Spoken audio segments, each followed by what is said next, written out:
What is up, folks? It is the 20th of August, 2021. This show comes to you from the Baldwin Ace Hardware Fear Bunker Studio. Oh my gosh. The Eric Zane Show podcast begins now. I'm Sarah Rook Ruckrush, and I listen to the Eric Zane Show podcast because he's an idiot, swears like a trucker, loves puppy dogs, and gave away a kidney. Now here he is, Eric Zane! Oh, Sarah, you're too talented. You make me blush.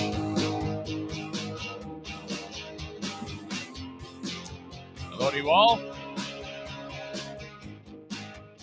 Welcome back to the Eric Zane Show podcast. I am feeling good. I feel just relaxed. I feel handsome. What guy does that? I feel handsome today. Got a couple things going on around the household. I just witnessed the preparation of the croissant, sausage, egg, and cheese breakfast for the NFK. Our beloved NFK, who, if you don't know, I don't like to tell this story every time, and I'm not going to tell the whole thing here, but just so you know, my brother-in-law lives with us. And he's got some tendencies that drive everyone up a wall. He's lived like a bachelor for most of his adult life. Suddenly he moves in with us, and his bachelor lifestyle comes with it. And when I say bachelor, I mean, well, he's a slob. So there's no other way to put it. But we're starting to lean on him. Our influence is starting to get him to do things. He is now cleaning up the toilet. I no longer have to worry about quite a masterpiece Rembrandt poo-poo Picasso shit freckles on the underside of the toilet seat after he does his twice daily firing of the ceremonial Hams Beer Memorial shit cannon. And, he would then just stand up from doing that. I not wash his hands, of course. And then not lift the seat to see to admire his work of art. Well, maybe he did lift the seat. I don't know. But all I know is that when I went in there to use the potty and lifted the seat, there would be just this, wow, what a dry. And I actually, it wasn't like the second it happened, I said, oh my God, hey, do you think you could help me out here and clean up after yourself? I cleaned it a lot. I actually had to use, like when you're the type of tools when you're putting spackle on the wall, those putty knives. I had one in the bathroom for scrapings. I am not kidding you. I don't know why it takes me. I guess in some ways I like confrontation. Other ways I don't like. I don't know. It's something about me. Maybe you're like that too. You don't like walking up. It's just weird to walk up to somebody and say, excuse me, hey, how you doing? Great. Look, your shit keeps piling up on the underside of the toilet. Do you think you could clean that up? Hell, it doesn't even sound that bad when I say it like that. Well, I actually did. I didn't sound nearly as abrasive as that. I said, hey, Kevy, there's some, looks like you're leaving little leftovers on the underside of the seat after you go doo-doo. Do you think you could clean? Oh, yeah, sure, no problem. It was fine with it. So, little things like that. Yeah, excuse me, I had to get a late cup of coffee, and this must be consumed because I don't like it to go cold. So you stand by right there. I'm going to turn down this mic. I'm going to take a drink of this coffee, and then we're going to continue. Okay, I got to do more. Not quite this second, but I'm just warning you. Little things like that. Now, I don't want you to get the wrong idea. I do not mind him at the household, but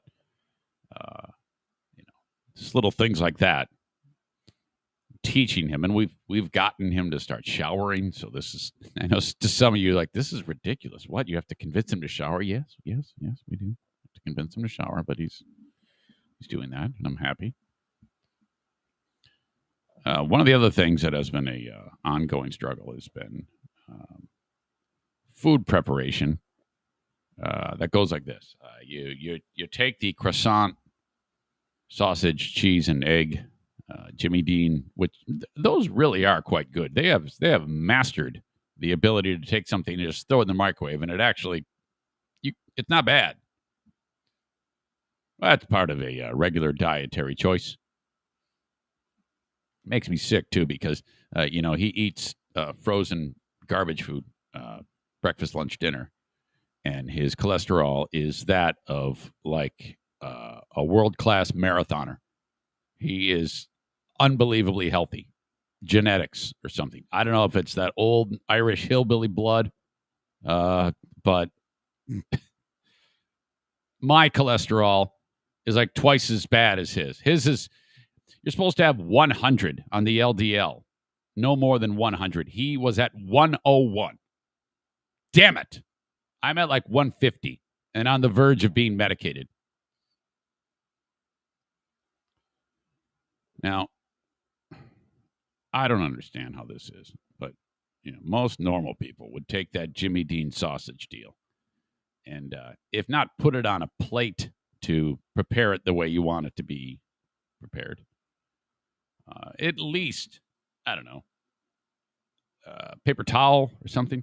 He takes the fucking sandwich and he puts it on the counter. Like the counter is the food prep area. And I have said to him many times, dude, can you put something underneath that? Because in the old days, he would just prepare it and then pick it up, and then everything that's about to happen would be there until Eric cleans it. Well, no, that's not happened. So the sandwich goes down, the top croissant comes off, and it lays on the counter. Mayonnaise on it. Okay, great. And then he takes his Mr. Crab hands and grabs the salt shaker and it puts it like half a thing of salt on it. I mean, a lot of salt. And 80% of the salt is on. He's like shaking it like this, and it's going everywhere. I'm there making coffee, and I know this is all going on. Puts the lid on the sandwich and just walks away. He's going to go eat it. And I go, well, now all I got to do is put my hands where that is and to confirm that there is salt everywhere. And there is. Okay. And I go, Kevy, hey, there's salt everywhere. Can you clean this? This has just happened. Oh, yeah. I got to go put this down, which I'm suspecting, knowing him and his habits, he takes the long way to do anything. And we've talked about this. So I actually believe this. In his mind, it makes more sense to take the sandwich, walk all the way into the TV room where he is going to put in a hard 14 hours of TV today, set the sandwich on his little spot where he sets on the TV tray, come all the way back and clean the mess. Most people would put the sandwich on the next counter to avoid that extra trip. But I'm telling you, he's got these rituals, I guess. So the 1% of me was like, oh, he's just saying that so he doesn't feel like he's, not cleaning his mess. But I actually do believe that, oh, my God. It's one of the many, many rituals and exploits of our beloved NFK. Oh, my God. So welcome into this show. Plenty to talk about today. Hang on. I'll get to you guys in a second. I got to drink this. Almost done.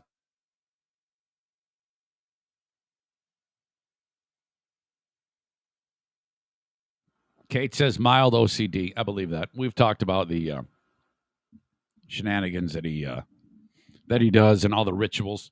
The idea that before he makes that sandwich, he heats up the frozen lunch, rather than just heating it up at lunchtime and eating it. He heats it up in the morning, takes it out of the container that you can eat it out of, and puts it into a separate container, puts a lid on it, and puts it in the fridge.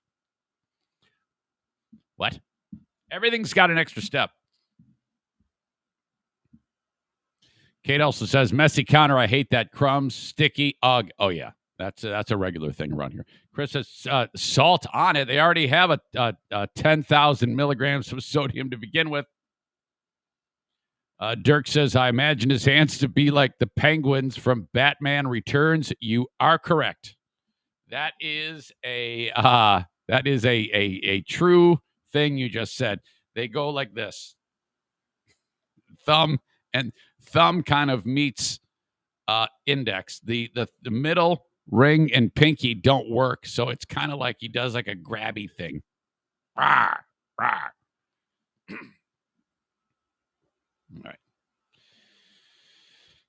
right. Okay, he leaving all the schmutz on the counter. That would make me crazy. Oh, let me tell you. All right. Thank you very much, folks, to all of you for being here. It's going to be a fun day. The Ben and Eric Patreon podcast went on yesterday. Crazy story about a guy and his spear fishing. Oh, God. I told this story, and I could see the looks on the faces of everybody in the Zoom. And they all had this face of like, what the fuck are you telling us this for? Incredible. It's a reason why we worry about you, Dirk, that if you're exposed to too many of your conspiracy theories that you hear, that you might become one of these people. So just be careful. Here Be Rabbit, the legendary Here Be Rabbit, who I think is Trevor, says Kevin should be living in a trailer with no plumbing or electricity on a piece of land far away from civilization. Now, that's just mean. Now, come on now. Tyler says he's a fascinating creature. It's a little better. All true. Okay. Shout out to my pal, Tim Mayer. Okay, you're like, who? Eric, we've heard you say that name before. But we're not sure what that is. Who is that? Tim Mayer is a friend of mine who is, of course, a referee in the American Hockey League. He is an award winner. And by the way, he also, of course, owns and operates Shortliners Striping, who sponsors the email and sponsors this show, Shortliner Striping, online at shortlinerstriping.com. Tim, congratulations to him, has been awarded the Michael Condon Memorial Award by the American Hockey League. So there was some old linesman named Michael Condon who passed away about 20 years ago. So the league made this memorial award for the best referee or best ambassador of the game, and it's our pal Tim Mayer. Look at him. Look at him. Here he is reffing a game in this image right here. Great dude. He's got a look on his face right here where he's looks like he just filled his pants or something like that. And then in the background here, this is the Tim Mayer face that I know. Look at that face. If you notice, his right hand is up, so somebody's getting 2-5-10, and the left hand is about to swing over, point to the penalty box. And this is the face of a man who's about to say, "Shut the fuck up and get in the box." And we've heard that many. Shut the fuck up and get in there. And he's got a pretty long fuse. He looks pissed there. But let me just tell you, his fuse is pretty long. I have been sitting there next to the visiting team's offender who gets thrown in the bin and is sitting there giving him a ton of grief. okay, just saying terrible things, and Tim's standing on the ice, right on the other side of the glass, and the guy in the box is actually putting his face in between the two pieces of plexiglass so that his voice is not impeded in any way, telling Tim he's a fucking asshole and should go fuck himself. And Tim just stands there, not even acknowledging him. But you push him too far, he will turn around, open that fucking door, and say, "Get the fuck out of here. Enough. Get out." Holy crap. Congrats to Tim. And don't forget, get the parking lot striped at Shoreliner Striping, online at shorelinerstriping.com. He's getting ready to fire up the ref whistle because the league gets back in action coming up in mid-October. Dirk says, I didn't get a join last night. What did I miss? I thought I sent you one. I really thought I did. I did miss a lot of people and then had to send some more mid-show. I am sorry about that. Talking about the Ben and Eric Patreon podcast. Amanda informed everyone about the big threesome that she had. So that was there. And then an epic edition of Bet on Ben, as always. Holy crap. It was a good time. We went, okay. Dirk says, you did send me the link. I just couldn't join. I get you. You said you didn't get to join, meaning you got it, but you couldn't attend. So, yeah, it was fun. Thanks to everybody who checked it out. We actually skipped by Ben's stupid, shitty Twitter jokes because we had gone so long in what we were talking about. Until we also had a fun side-by-side comparison of two top-notch radio announcers and how they are starting to look like each other. You'll be able to see that on the Ben and Eric Patreon podcast. Crazy night last night.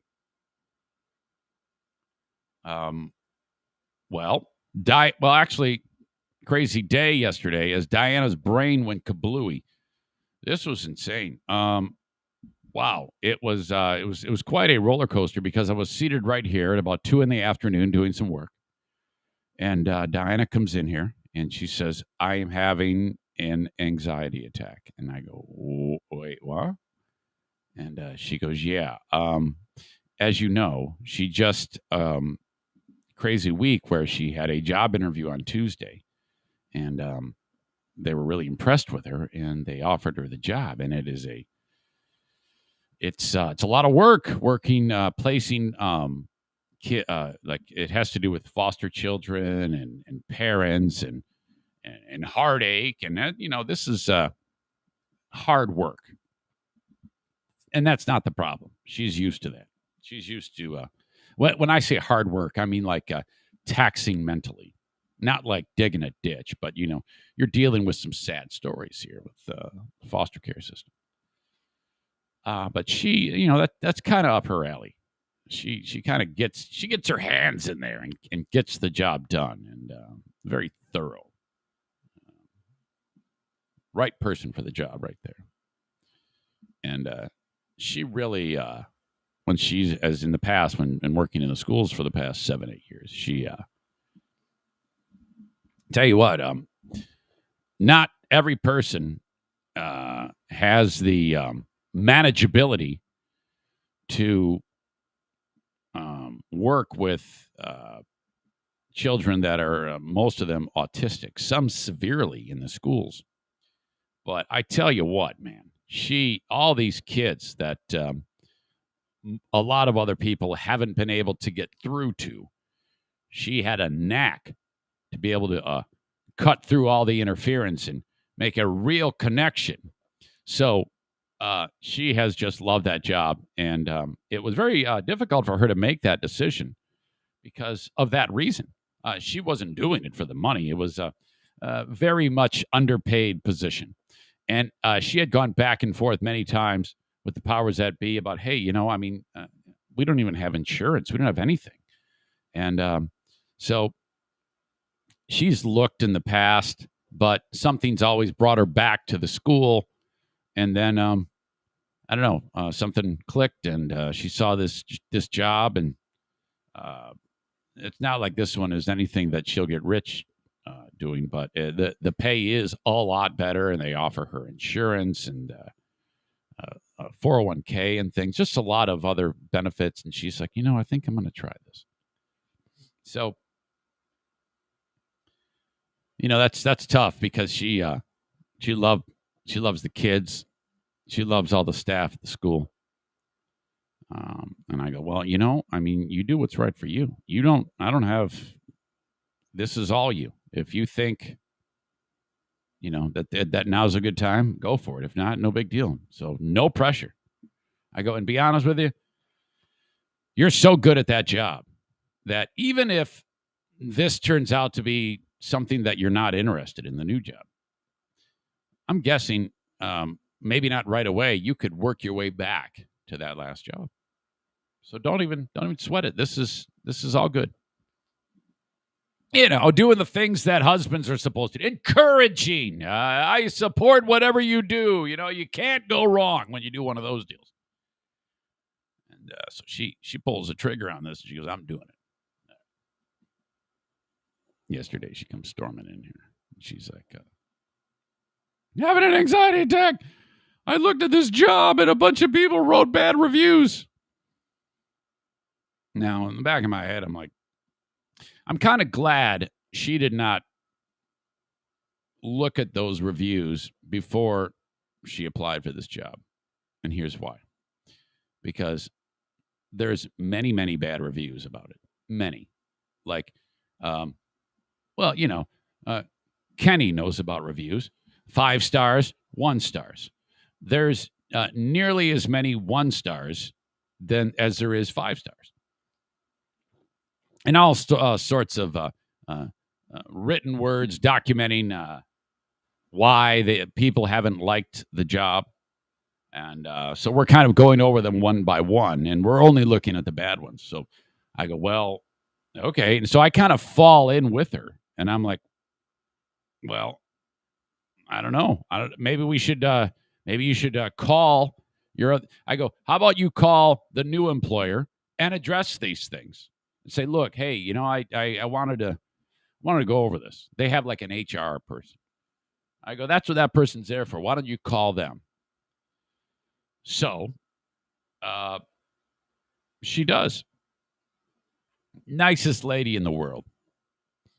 And I also happen to know a person who is the former CEO of this organization. I mean, the guy who has since taken a different position. And I leave that guy a message and go, hey, man, I just want to run a couple things by about this position with my wife. Give me a call back. Waiting to hear from him. Diana speaks to HR lady, and I'm listening. It's on speakerphone. This lady was a professional, and she addressed everything point by point. Diana said, look, I'm just having a little bit of consternation over this because I'm reading all these Google reviews that say you guys suck. So can we talk about this? She goes, absolutely. And she was, you got to be the right person to work in HR. HR gets a bad rap, but this was a good thing because, Diana was ready to jump ship from these reviews. And that's why I'm glad she didn't see them prior to applying for the job because she wouldn't have applied for it. And I wouldn't have blamed her. So Diana goes over everything, like individual, what these people wrote. And this lady addresses them all point by point, like for a while. They talk for a while. And I'm listening, and Diana mutes the phone. I go, I don't feel bad at all now. I think she has very honestly addressed all these things. She makes me feel good. What do you think? She's like, she makes me feel good too. I go, all right. So she unmutes the phone and says the lady, she goes, well, I really appreciate this. And then the lady said, and sometimes also you just get people who have a chip on their shoulder when it comes to these employment reviews, kind of like our pal Kenny. So That was it. And we hang up, and she immediately, I mean, we were like, we went from feeling no concerns to immediately state of a red alert. Like, let's go get the old job. She's like, I'm going to go get my old job back. I'm not even going to take this job. I'm like, wow, okay, well, and I didn't like say, oh, you're crazy. I just said, well, all right, maybe we should call them. Thank God she did. Then my pal, who's a former CEO of the place, he says, no, good place to work. I think she'd thrive in that job. He said nothing but good things. So, oh my God. So for a period of like 1 hour, we were in panic mode around the house here. Oh God. And Tyler says, most people that go out of their way to leave a review are people that are pissed about something. Exactly. You are exactly right. Jason says, Eric had a make me feel good moment. Are you referring to make me feel good? Josh says, that's got to be worth some Pooh Bear points. Bad reviews, probably pissed off parents. I don't know, maybe. Yeah. It's a tough gig. She'll do great. I know she will. Kenny, a good question. Is Diana regretting it because of the kids she'll miss? Yes. The kids and the people. She really, has great friends that work there. But, I mean,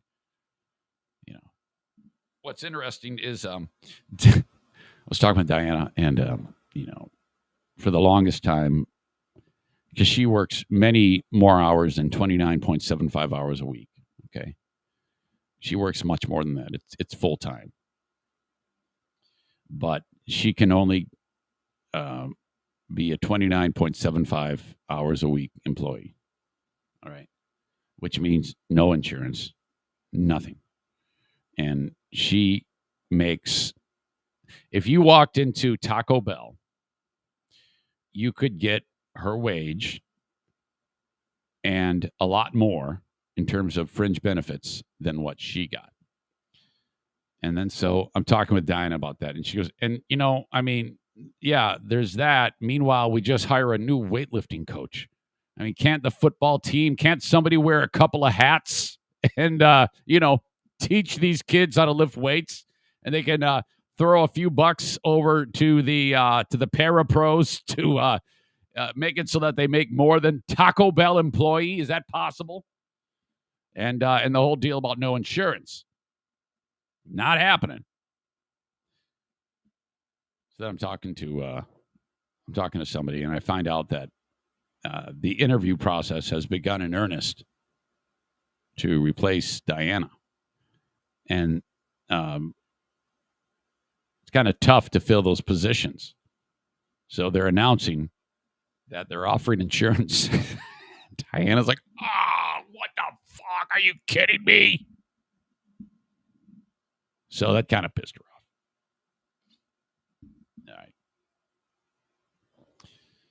off. All right. Kim says pay is why we cannot keep good parapros. Kim is a teacher. Would know that. Kim Lazera, big time advocate for masks in school. I don't know if you know that. Also a big time advocate for getting vaccinated, like mandatory vaccination. If any of you follow some of Kim's posts, she has been really, really, really, really aggressive in saying that we all need masks. She did a post the other day that said she is supporting masks in your own home. Mandatory, and if you don't, you have to be put into a concentration camp.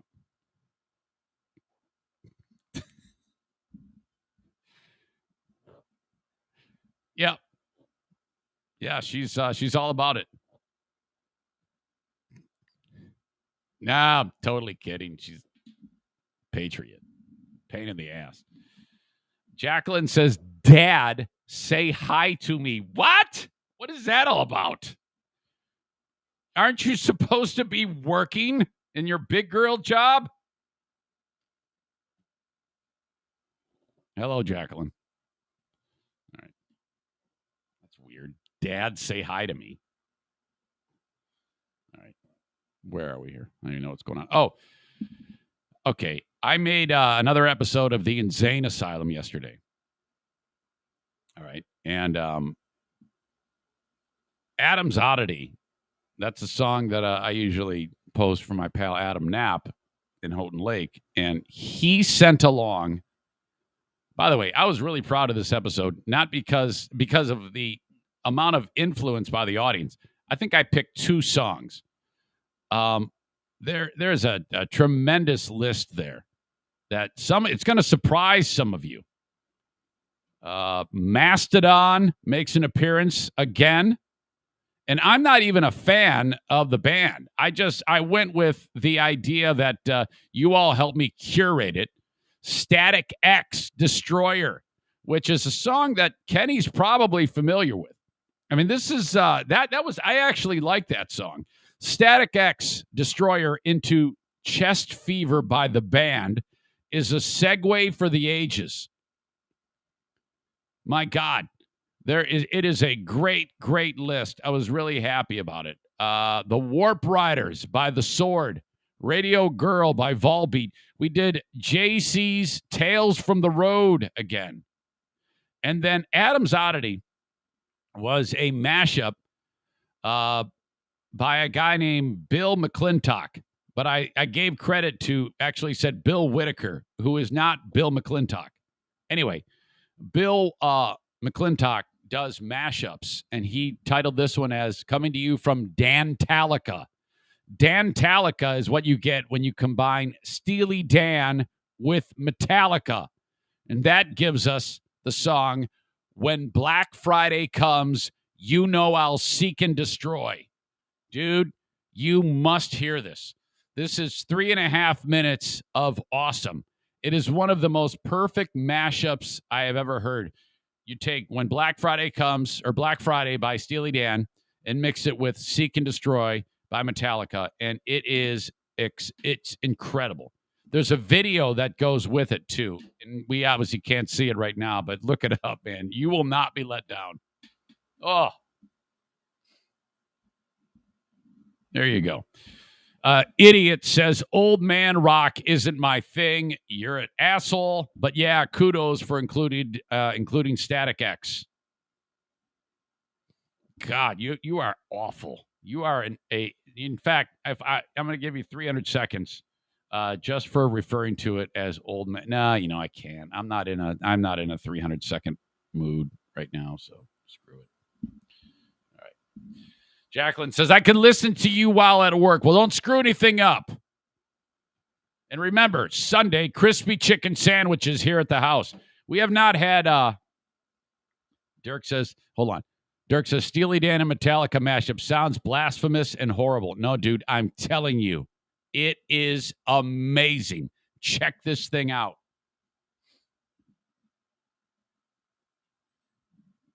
Oh, Kenny, I'm going to kick your ass. Stop turning into Greg, man. What are you talking about? In what way? What do you mean? Stop turning into Greg. I'm going to need specifics about that, and those are fighting words. What the fuck was I talking about? I forget now. See, you guys, I'm focusing too much on the damn comments, and that's always a problem. All right. Hey, let me help your business. I would love to get another business on the Eric Zane Show podcast, because you know what that means? That means I'm still podcasting. Thank you very much to all the sponsors in the past. Please support them. And when you support them, you support me. It's kind of like a thing. It all works out together. If you want your message heard on the podcast, reach out to me, Eric at ericzaneshow.com. And the open of the show and the live stream brought to you this time around by Gift of Life Michigan. Thank you to Gift of Life Michigan for having me, talk to you about organ donation. And what's beautiful about this is, again, you've you've passed away, and I know that's weird to talk about, but that's going to happen to all of us. Would you please make sure that your organ donor card, it's on your license there. You say, yes, I want to give these away. That works. That is a valid thing. Or I would ask you to go to ericzaneshow.com, and it says Gift of Life, and that little sponsor scroll at the top that they kind of all go by. Click on it. It'll go to my page, and there's a spot there where you click on it. You fill out this little form, and that is good as gold. Okay, and you can do this no matter where you are. So if you're a listener to this show, this is yet another way you can help the show that has no cost associated with it whatsoever. And you cannot take these 8 life-saving organs with you. Some of you, I would think that perhaps your liver might not be in the cards to give to somebody, but you know what I mean. Gift of Life, Michigan, thank you so much if you would fill that out. Making a big splash yesterday on the show was Kyle from Dumpster Divers. And for his segment that we are going to do each Thursday at about 9 o'clock, what did he say he wanted to call it? Killing It with Kyle or something like that, or some stupid, corny name. Kyle does not like the zipper merge. He's anti-zipper merge. We have a problem with that. At least I do. But anyway, he is the owner-operator along with his not black partner, Emilio. If you are in West Michigan, have Kyle or Emilio deliver a dumpster to your business or your home. Not just any dumpster, a Dumpster Divers dumpster. Tall sides, doesn't occupy nearly as much space as the rusted out piece of shit that's in your driveway or in your neighbor's driveway right now. Call or text 616-375-9962. 616-375-9962. And oh, by the way, they're not as expensive as the other guys. How? Well, they have a weight limit at the dump that, well, it can't be met by filling up a dumpster. So you're paying for something you don't need. They have the price point lower for weight on Dumpster Divers dumpsters. If by chance you happen to go over that weight limit, you'll get a bill, but still not. It'll be prorated, not for nearly as much as what you'll pay for when you use the other guys. So, yes, there is a difference in the dumpster that you utilize to throw away all your shit, which, by the way, we're doing that again.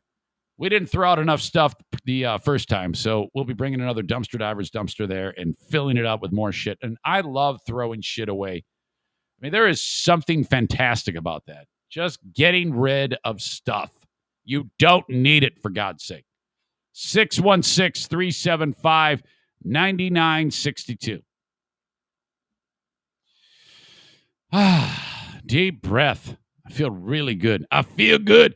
Hot as hell yesterday. It's really, really hot around here in Michigan. And yesterday was a track workout. And boy, it was seen by many. This was bad. I had to pull out the old Eric Zane Show podcast, Keep Cool Tactics, as it was 90 degrees, high humidity, as I'm huffing and puffing my fat ass around the track. Ugh. These workouts suck.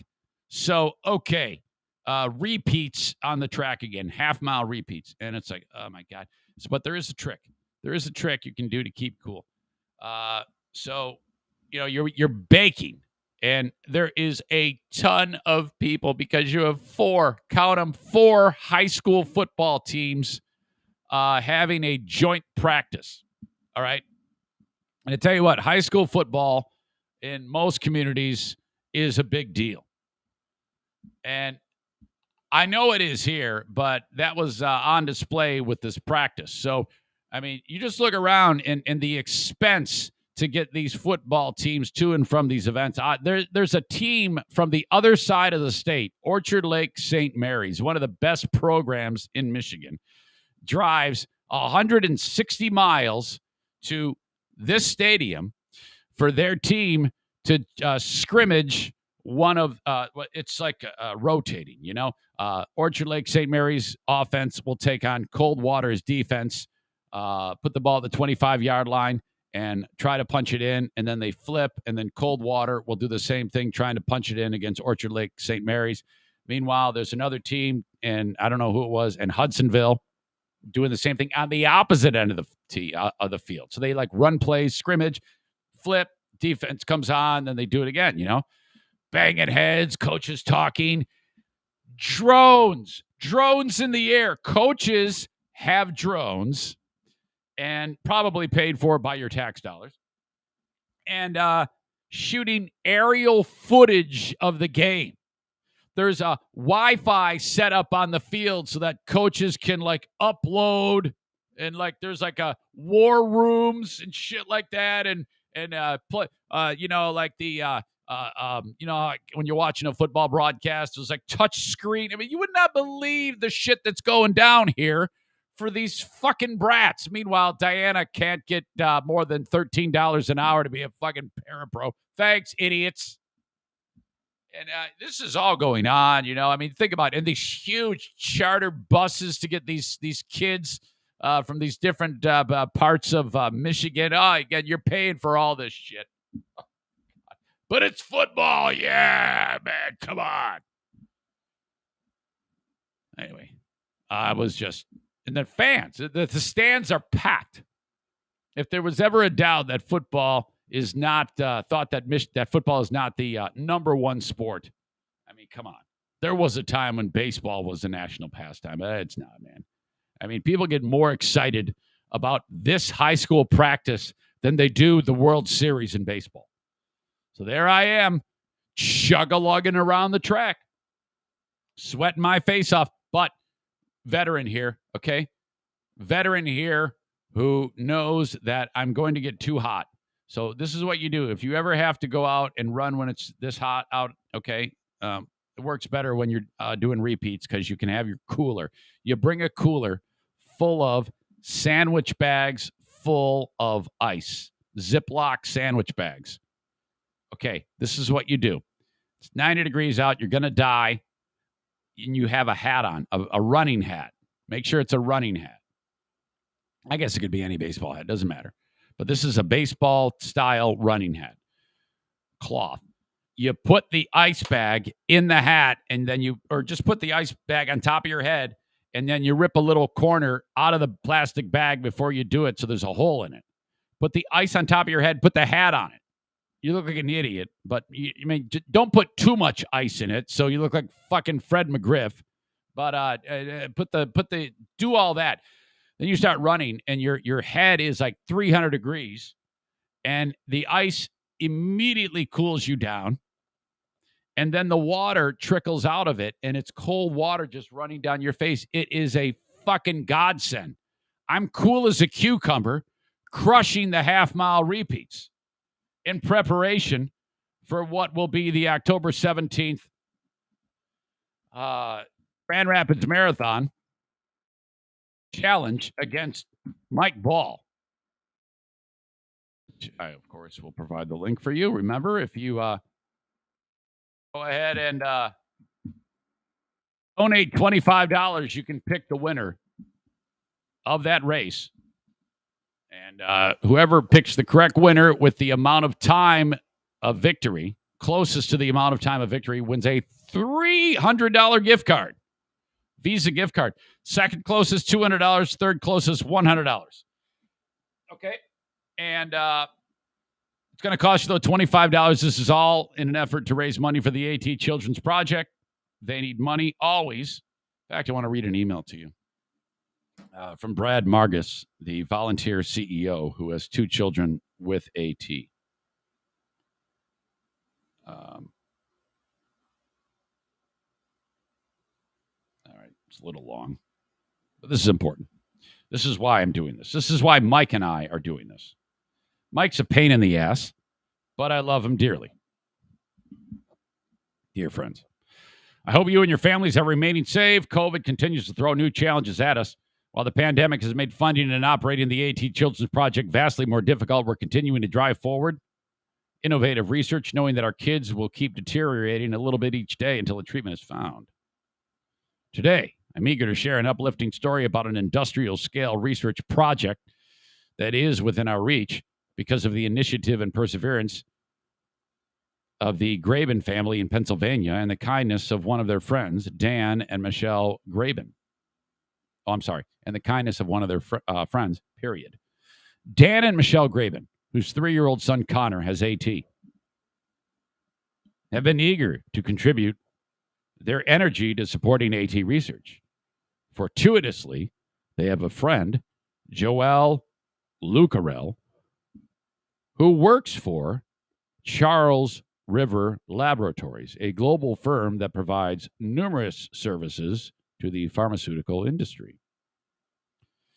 With Joelle as their champion, Dan and Michelle orchestrated discussions between the AT Children's Project and Charles River Laboratories that led to our designing a large-scale drug screening project that will test thousands of chemical compounds on cells obtained from children with AT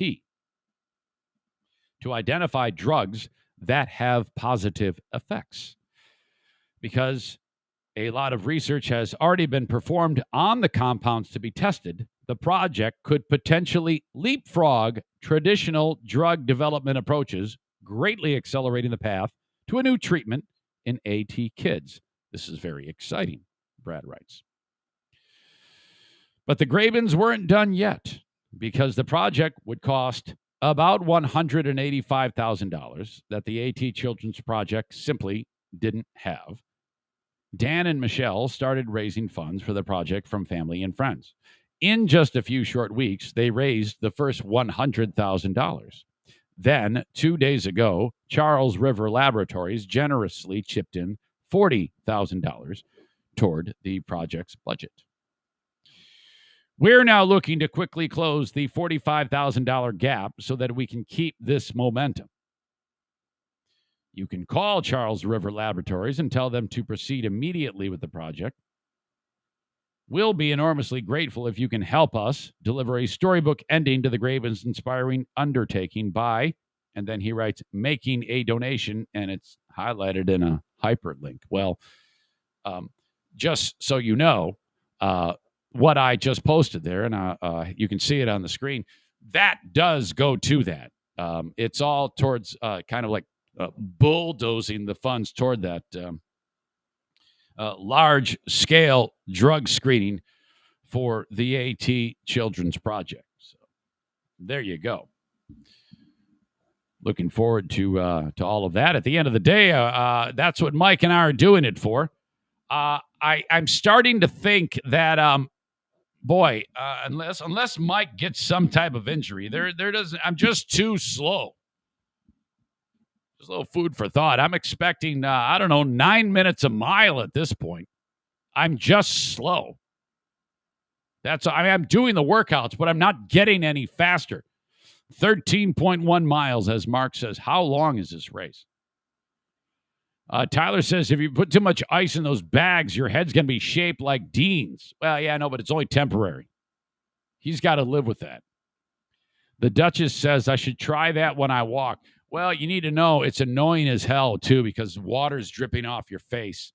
The only reason why I do it on the track, Duchess, is because I can stop on those intervals, and kind of like towel off and start over. All right. Oh, shit. I forgot my water. Damn it. That's going to come back to haunt me. All right. Let's get into Jeopardy host Mike Richards. Okay. I talked a little bit about this on the Ben and Eric Patreon podcast.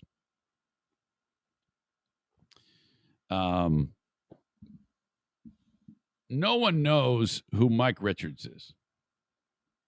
We're not talking about the guy who, Michael Richards from Seinfeld, who screamed the N-word at the whatever, on stage doing comedy. Not him.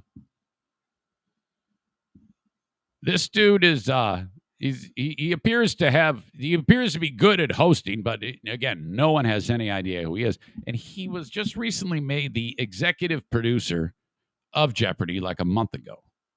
Okay. And so that's weird. He made himself He's making himself the new permanent host of Jeopardy, and no one has any clue who this guy is. My vote goes to blind guy from frickin' Star Trek The Next Generation. What's his name? Is that Geordi? LeVar Burton? Am I getting that right? Or maybe even the smart chick from Blossom. She's pretty good, too. I don't know who Mike Richards is. Well, we all know who he is now, and he's getting canceled as we speak. Mike Richards did a podcast like 7 years ago. And you know how it is in a podcast. You basically just say whatever you want. And he did. And it isn't okay. It was all tongue in cheek. It was all just he's making fun of fat people. He's making fun of little people, midgets. It's still okay to say that, in my opinion. I'm going to say it. I'm not going to say N-word. I'm not going to say R rhymes with Memard. You guys can have those. I wouldn't say N-word. I would never even consider. R word rhymes with Memard. I have said it in the past, but it was beaten out of me. I can't do it anymore. I won't say CH rhymes with dink. I won't. And so that's basically it. Midget, I'll still go down the road of midget. I'm gonna fight for that one. I'm gonna fight for midget. So this guy did all sorts of nasty shit in his podcast. No big deal, in my opinion. Whatever. And some website, I forget which one, they hunted him down and went back and they found out that this guy has a podcast. So the way journalism is these days for this website, I forget who the fuck it is, their idea of journalism is just going back, finding, oh my God, he's got a podcast. Well, let's listen to every episode. Or maybe somebody tipped him off and said, hey, I don't want this guy to be the Jeopardy host, so take a listen to this. And now he's fucked. You see, now he's going to lose the Jeopardy job, and he's going to be fired as the executive producer, and he's going to be doing a podcast in a room like this for the rest of his life. Okay? Check this out. They talked about it on the Today Show this morning. To the bitter and growing backlash facing one of America's favorite game shows. Yeah, Jeopardy started production yesterday on its first season with new permanent host Mike Richards. But many fans are still furious about the process that landed him that role, and now past comments from Richards that have surfaced. NBC News Now anchor Joe Fryer joins us. Surfaced. That were hand-picked, curated, and presented to the world. Things don't surface. People go out of their way to maliciously destroy. That's what that stupid bitch Susan Susser did to Jack Morris about those comments from 1990 when he was bitching about a female reporter in the locker room when he's trying to change. With the very latest. Hey, Joe, good morning. Hey there. So good morning to you guys. So Mike Richards is back on defense this morning, this time apologizing for a number of offensive comments. That makes it worse. He's being a pussy about it. He said, oh, I'm sorry. Which, hey, I am no stranger to apologies. And it's worth repeating. I didn't mean any of those apologies. I only did that to shut everybody up so I could keep fucking working. He reportedly made on his podcast 7 years ago. One high-profile group is even calling for an investigation. For Jeopardy fans who were all... An investigation, you say? Oh! Already critical of the decision to replace Alex Trebek with Richards, this newest controversy is just adding fuel to the fire. With filming for Jeopardy's newest season kicking off Thursday, some fans are wondering if the show's big... Not filming, it's recording. Film is movies. Wager on Mike Richards is paying off. An in-depth report by The Ringer unearthed old comments made by Richards in 2013 and 2014 on his one-time podcast, The Random Show. Objectively, she is not attractive, and she does not have a great body. NBC. Okay, nothing wrong with that. So this guy's just making a comment about somebody, how somebody looks. That I guess that's one of the big, hard-hitting things that this dude said. News has not listened to the original recordings, which were pulled offline this week, but according to clips published by So they yanked all the episodes before anybody else could hear them, which is terrible. Ringer and apparent archive recordings, the episodes included sexist jokes about women's bodies, along with disparaging remarks about little people. They're jokes. I have said the same thing on this show numerous times. I've said all of this shit that he has said in one shape, one form, or another. And you know what the ladies do on my show when I make bullshit, stupid jokes like that? They look at me and go, "Oh, yeah, good one, asshole." That's what they do, because they have brains. And they know that I'm a fucking idiot. And they know that deep down, it's a joke. Okay? Ask the ladies that listen to a show like mine. They hear this shit all the time from an idiot like me. And they know I don't fucking mean it. You know why? Because they're jokes. I say shit about everybody. So does this guy, or so did this guy.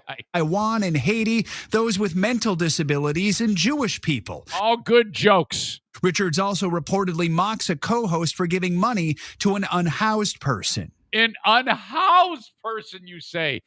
What? We can't say homeless. Is that what just happened there? Is that a thing you can't do now? You can't say homeless? You have to say an unhoused person. I'll just say a begging crack whore on the side of the road. Jewish people. Richards also reportedly mocks a co-host for giving money to an unhoused person. Everyone's going to wear one pieces and look really frumpy and overweight. The backlash has been... Fuck, I love this guy. I say make him the permanent host. I take it back. I don't want Jordy. I want this guy. And I want him to say shit like this. Swift. The Anti-Defamation League called it no laughing matter, saying it warrants an investigation. In a statement, Richards owned up to those past comments, saying in part, "It is humbling to confront a terribly embarrassing moment of misjudgment, thoughtlessness, and insensitivity from nearly a decade ago." You asshole. Looking back now, there is no excuse, of course, for the comments I made on this podcast, and I am deeply sorry. No! No! What are you doing, man? You're just feeding the machine. You're going to lose, okay? Now you've compromised yourself. You're going to get fired. And then you will have nothing. Nothing. Put your fucking foot down, okay? And say enough is enough. Richards was already fending off criticism regarding discrimination lawsuits a decade ago against The Price is Right during... apparently he fired somebody because she was pregnant. His tenure there. He denied any wrongdoing, and the cases were eventually settled. Well, what do you want? You can't have a pregnant lady showing us the new GTO we just won. As for fans... Actually, I would kind of like that. I think pregnant women are hot. A new Morning Consult poll taken this past week asked who should succeed Trebek after watching a rotating cast of guest hosts. Richards, also the show's executive producer, got 3% of the vote, while LeVar Burton topped the list with 14%, followed by Mayim Bialik, tapped to host Jeopardy primetime series and spinoffs. Ken Jennings polled third after he filled in for 6 weeks and posted the best ratings of any guest host. Jennings told The Ringer in a statement, "Obviously, I'm disappointed with how this process played out, but I'd rather look ahead."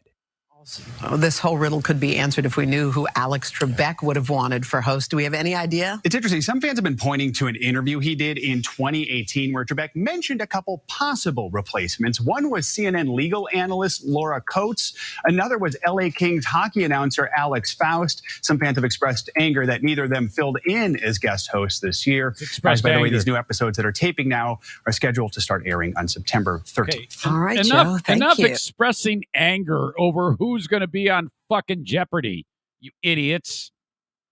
Oh my God. Sheesh.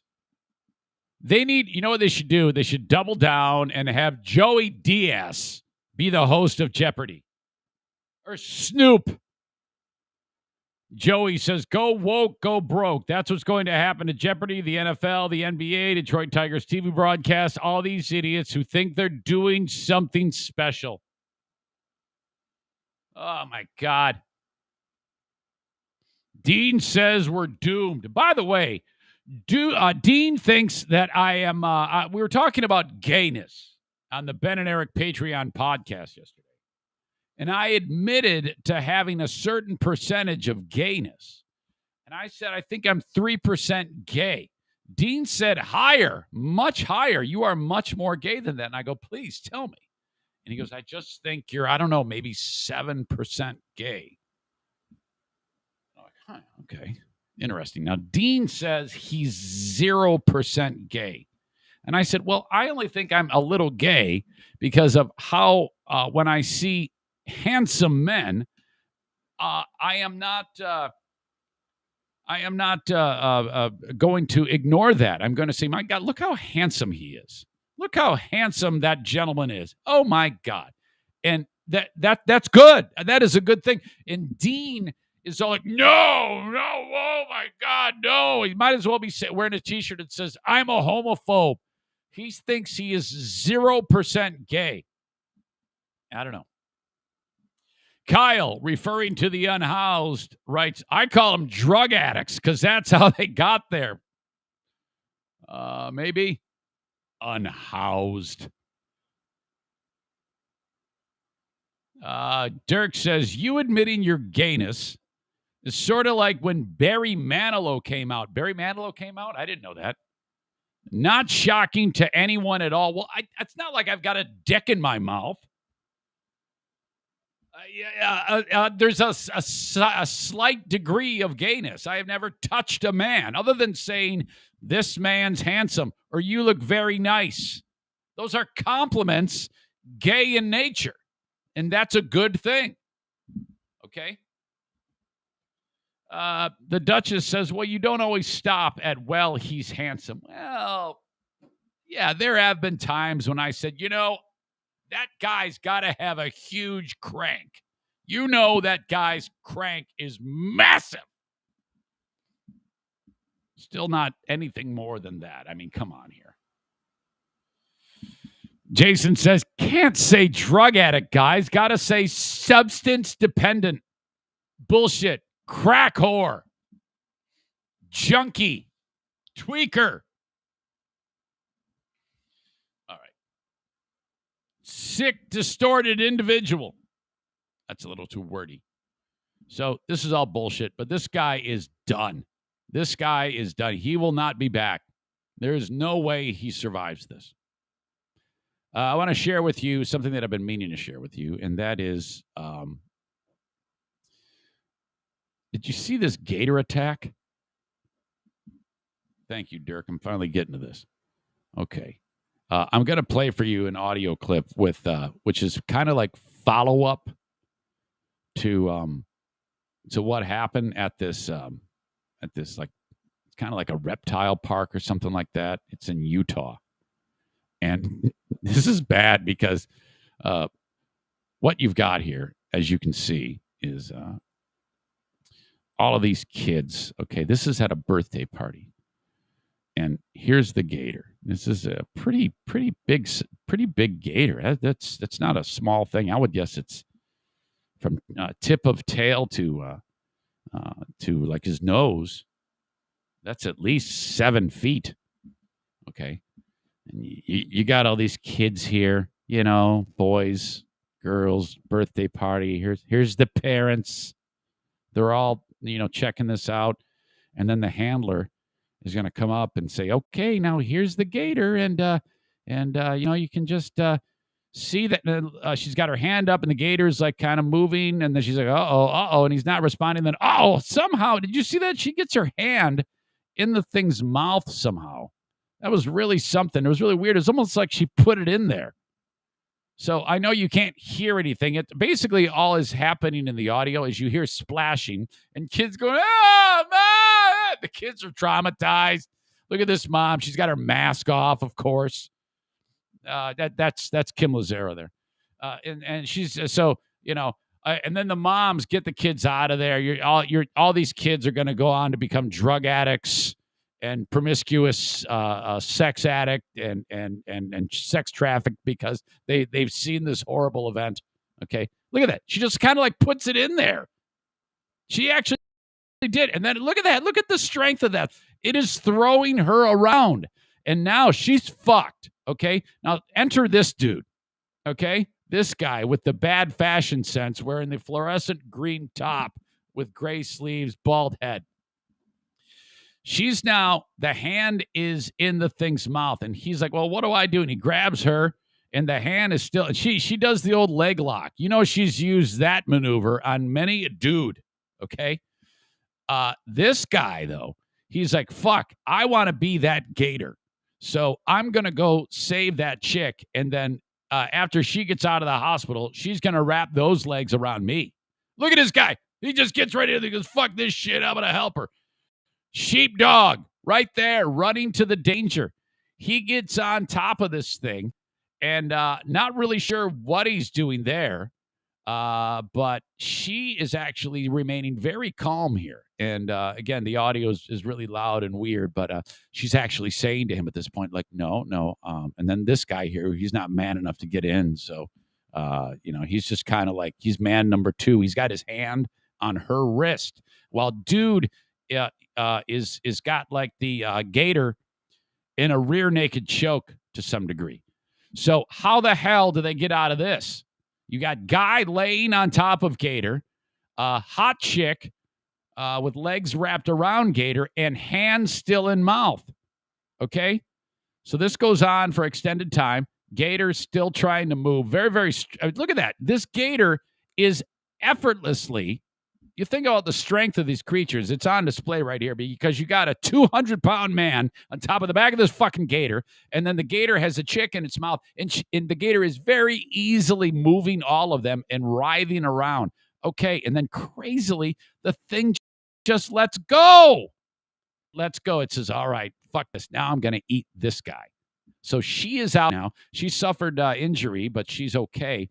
And she's actually barking out orders to dude now, who now the dude's fucked. The thing is having a field day with him on its back. Okay? This is all amazing. And then he's like, fuck, how do I get out of here? And she's telling him what to do. And then he's like pondering, pontificating. Okay. Now he kind of like gets up. And look at how strong that thing is. And then watch this. He kind of like one swift, quick move. He is on his feet right now, and then boom, gone. Quick as a cat. Saves the day. Wow. That was freaking hair-raising. Holy shit. Kate, nope. Sorry, honey. It's been a good run. Sorry you lost your hand. She actually knew what was going on and rolled with it. Man, Melissa says the guy laid on the gator so that he doesn't roll. Okay. Check this out. This is after the fact. Interviews galore. He went to a 5-year-old's birthday party and ended up wrestling an 8-foot alligator, not part of his day's plan. No, Donnie Wiseman jumped into the alligator tank after the gator grabbed the handler's hand and held onto it in his mouth. It was scary stuff if you've seen this video. Christina Flores talked with Wiseman a few minutes ago, and he really saved the day. Yeah, there's no question that Donnie Wiseman was a hero when he jumped into that tank, but he insists that the real hero here was the alligator handler who the entire time had her hand inside the alligator's mouth. He says, I want somebody who does something like this to say, yeah, I know. Yeah, I know I am. Okay. When people say to me, man, you're a hero. When you get donated your kidney, you saved Jeff's life. I'm going to look you in the face and say, fuck yes, I know. I know I am. I know that. Sometimes heroes don't wear capes, and that's me, okay? And you need to know that. And I'm so glad that you acknowledge the fact of what I know. These are all true things. She is the real hero. So here's Donnie Wiseman a few minutes ago when we talked to him. He's showing us some of the wounds that he sustained from jumping on the gator. Yeah. He says the scrapes are from the gator's scales. I didn't even think about that. Those things, it's not like petting a dog, man.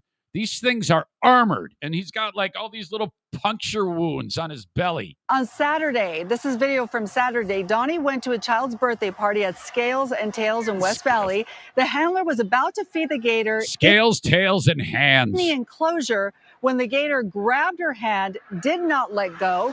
Donnie says he knew how to do something. The next time this gator is, this handler is feeding the gator, she's going to have a Rambo knife in her right hand. And she's feeding the gator with the left. And if it happens again, she's just going to bury that fucking knife right in his head. Here you go. Take this, and twisting it around. And so he jumped on the gator. He held it down. The gator, whose name, by the way, is Darth Gator, didn't let go. Donnie said Darth Gator. He was so scared, but the handler calmed him down. For a minute, he was not sure how they would both get out of there. Yeah, the handler said to me that if I very carefully helped her, she was going to wrap her legs around me later on like she is the gator. So I knew I had to succeed. Kind of hoping the police would come in and shoot him for a minute. Like I was scared for a minute, but she was so professionally trained and knew what to do. I don't know why I had a hillbilly accent. I guess I just assumed that Florida was where this was, even though I said earlier it's in Utah. Situation like that, I'm glad that she was there. Crazy situation. I'm really not sure what to say. I'm just glad that girl's okay. And once I knew it was under control and the EMTs were coming, I went out and smoked a cigarette, honestly. Yes. Yes. And according to her employer, the handler was in the hospital today recovering from damage to a tendon in her hand, possibly her bone, but her hand was saved from what I understand. She'll be showing her vagina to Ronnie later on. Donnie says he has Donnie, I'm fucking this whole thing up. Absolutely no regrets about jumping on that gator on Saturday. He says he just wishes he would have done it sooner. Christina Flores, 2 News. That was pretty quick. In the clip, you couldn't hear it, but it all goes down, and then Donnie goes, "Help! We need help here!" And then he's just looking at her, and then he says it again, "We got an issue!" And then he jumps in and saves the day. Incredible. Kate, oh my God. Yeah, Darth Gator. Maybe she'll get an artificial hand like Luke. Oh my God. I can't believe I didn't catch that one. His wife? It's Utah. What number wife? Yeah, that is true. That happens a lot there. So that's it, man. Guy saved the day. Really, really cool. All right. Irvine's Auto Repair, Grand Rapids Hybrid. Take your car over there. Irvine's Auto Repair, Grand Rapids Hybrid and EV. I always forget it. I get it on the second time, but they've expanded. They're doing work on electric vehicles if that's what you want. 616-532-6600. Over there. If you are in the West Michigan community, this is where you want to take your car to get repaired.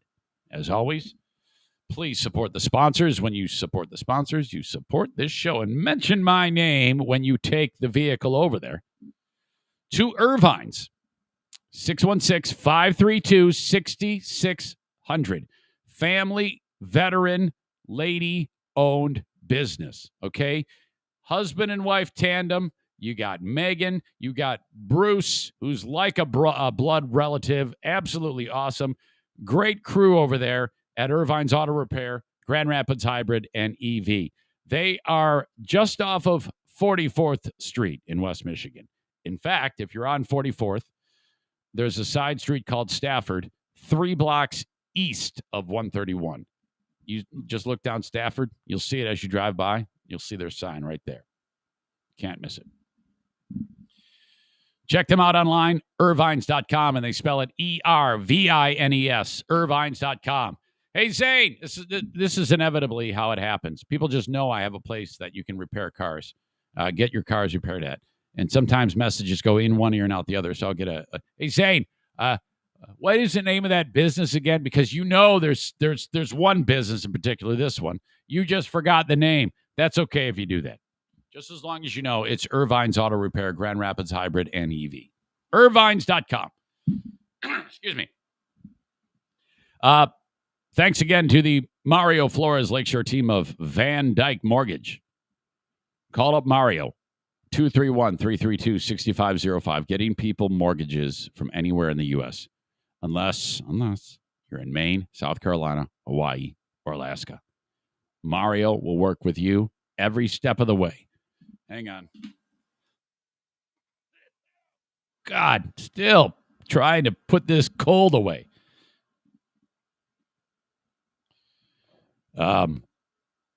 Again, I've said this many times, but it's worth repeating.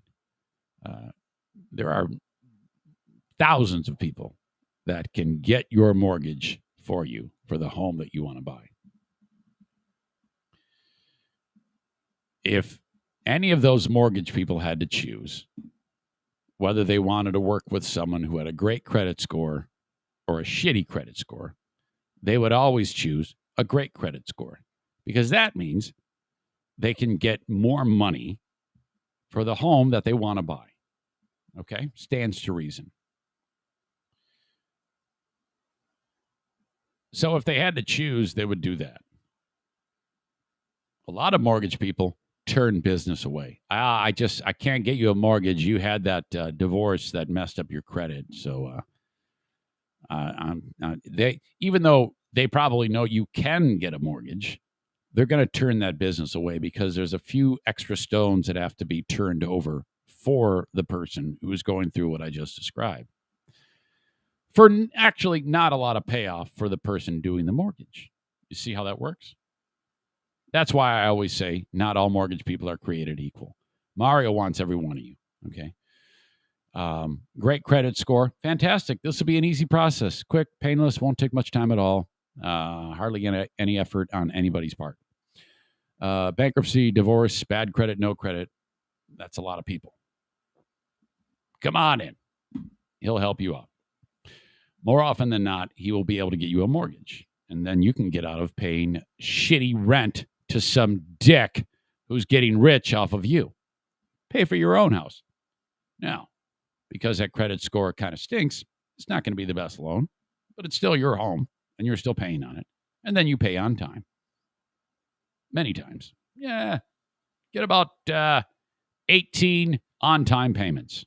Maybe 24 on-time payments.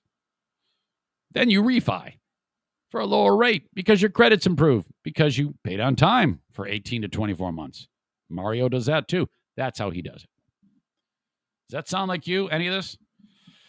Call Mario 231-332-6505. NMLS number 3035. They have all the money they need there at Van Dyke Mortgage for you. And then, of course, there's Blue Frost IT. My gosh, they bring you the Periscope video on Twitter, Blue Frost IT, and several different facets to this business. There's the managed IT portion where you basically pay them money every month, which, by the way, I owe them $150. And they are in control or charge of all of your tech. They are your IT department. And it's based on how much tech they have to oversee, you know. I don't have a lot, so I don't pay a lot. But this is especially important for small and medium-sized businesses who can't afford a tech department. But, you know, inevitably something's going to go wrong. And when that happens, your whole business is going to shut down. And, you know, you're going to have to unhook all your shit and take it to the Geek Squad. And some asshole is going to charge you right up the ass to get it fixed. And it's going to take forever. No. It's an insurance policy. Peace of mind. Alan, everything just went ape shit. Fix it. Boom. That's it. That's how that works. So I'm focusing on the managed IT service provider portion of their business, but they also do project work. What I mean by that is you're retrofitting the office. You're moving the office. You need all new computers. This is all project work. You need new infrastructure in your existing business or your new business, your new construction, wall drops for your various jacks going into the wall for your Ethernet or whatever it may be, all sorts of different things that are way too complex for you and I. You don't need to be bogged down with this. Have Alan at Blue Frost IT. Just have him do it. Give him the keys to the Cadillac and say, set me up, man. Blue Frost IT, call them 616-200-8550. Oh, and if you're at home and your laptop's too damn slow, and you need a solid state hard drive, he's going to install that too. That costs you very little. And all of a sudden, your shitty laptop with the non-solid state hard drive is super fast. Yesterday, another one of these disaster, patriot, piece of shit, jacked up truck driving, don't tread on me flag, truck nuts hanging, hillbilly, southern sons of bitches decided he wanted to tell the world he was going to blow up Washington, D.C. Did you see this asshole? Now, for all of you people that, when I say those things about you, those descriptors, don't be pissed at me, okay? Be pissed at this asshole who shows up in front of the Library of Congress with his monster truck saying that and live streams that he's going to blow it up. He's got a bomb in there. Be mad at him because he's wrecking it for you, okay? Because then I see that and I hey, man, you know what I am? I am a paint with a broad strokes guy. Guilty. Fuck you. Listen to this asshole. Holy shit. My God, this was absolutely incredible. Hey, Tom, good morning. Yeah, from the moment that first alert about a bomb threat went off on our cell phones, it set off a wave of anxiety here on Capitol Hill. This is still a community very much traumatized by what happened here on January 6th. But thankfully, unlike what happened on that day, what happened yesterday ended peacefully. After 5 tense hours parked outside the Library of Congress, warning police he was armed with a powerful bomb, Floyd Ray Roseberry climbed out of his pickup truck. Hey, I'm Floyd Ray Roseberry, and I'm American. I'm proud to say that I got everything I need here, man. I got my bomb. I got my don't tread on me flag. I got my truck nuts. I got my jacked up truck. Fuck yes, man. Let's do this. Parked outside the Library of Congress, warning police he was armed with a powerful bomb, Floyd Ray Roseberry climbed out of his pickup truck and crawled toward police. He gave up and did not resist, and our folks were able to take him into custody without incident. The 49-year-old North Carolina man's surrender captured on video, a peaceful end to a day-long standoff that rattled Washington and a Capitol community still traumatized by the... You see, you're wrecking it. You're wrecking it. For all of the law-abiding people who do all those things that I just suggested, but they don't threaten to blow people up. I have no problem with anybody who does all those things that I said. It's not exactly my thing, but whatever. It takes all types around here. I don't hate anybody, for God's sake. But this guy is a total idiot, Mike. And by the way, I drive an old pickup. And every time I drive that thing, it's going to fall on deaf ears because, only a handful of people listen to this show. So not even fall on deaf ears, fall on no ears. The people that drive the trucks with the don't tread on me flags, would you stop waving at me like I'm one of you? Okay, I look like I should be in ISIS. I am not one of you. Please. Events of January 6th. Guys, I found me a place. Day-long standoff that rattled Washington and a Capitol community still traumatized by the events of January 6th. Guys, I found me a place to park. Roseberry parked his truck on the sidewalk about a block from the... He's live streaming. Guys, I found me a place to park. Capitol just after 9 a.m., live streaming on Facebook as he reported himself to 911. Looks to me like I'm getting ready to make a phone call. Looks to me like... What? He made rambling anti-government statements and said he had a bomb in the truck's toolbox, showing a device that appeared to be a detonator. Facebook soon cut off his live stream, and law enforcement surged in, setting up a wide perimeter and evacuating several nearby buildings, including the Supreme Court and a House office building. Oh, great. Roseberry communicated with police at first using a dry erase board, at one point writing, "Don't shoot me." Police Cops are like, "Don't worry, you're not black." Eventually sent in a robot with a phone to communicate more clearly, but he never used it, surrendering instead. Right now, we have no indication that he was acting with anyone else, but that, again, is part of the ongoing investigation. Capitol Police said later they found possible bomb-making materials inside the truck, but not a working bomb. Okay, so what is your plan there? I don't get that. You don't have a bomb, but yet you're behaving like you do. I mean, let's think about that planning. I mean, at least the people that were going to kidnap Whitmer, they were, these guys were, putting a plan in place. They were thinking. It just so happens there was a person on the inside recording all of this shit.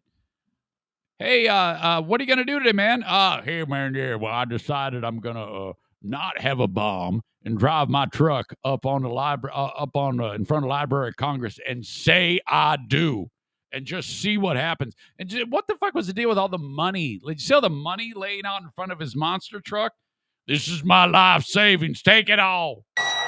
The standoff marked the third major security incident on Capitol Hill this year, following the deadly January 6th insurrection and a Good Friday incident in which a man rammed a security barrier, killing a Capitol Police officer. The standoff drawing an outpouring of support online for the Capitol Police from lawmakers, including Hawaii Senator Brian Schatz, who tweeted, "They've been through hell in 2021 and deserve our gratitude and support." No word yet on charges for the suspect. The U.S. attorney here in Washington is still reviewing the case, and we expect to hear much more from lawmakers who were thankfully out of town as part of their August recess yesterday, but should be back on Monday. We expect to hear more about this incident and the security situation here on Capitol Hill, Tom.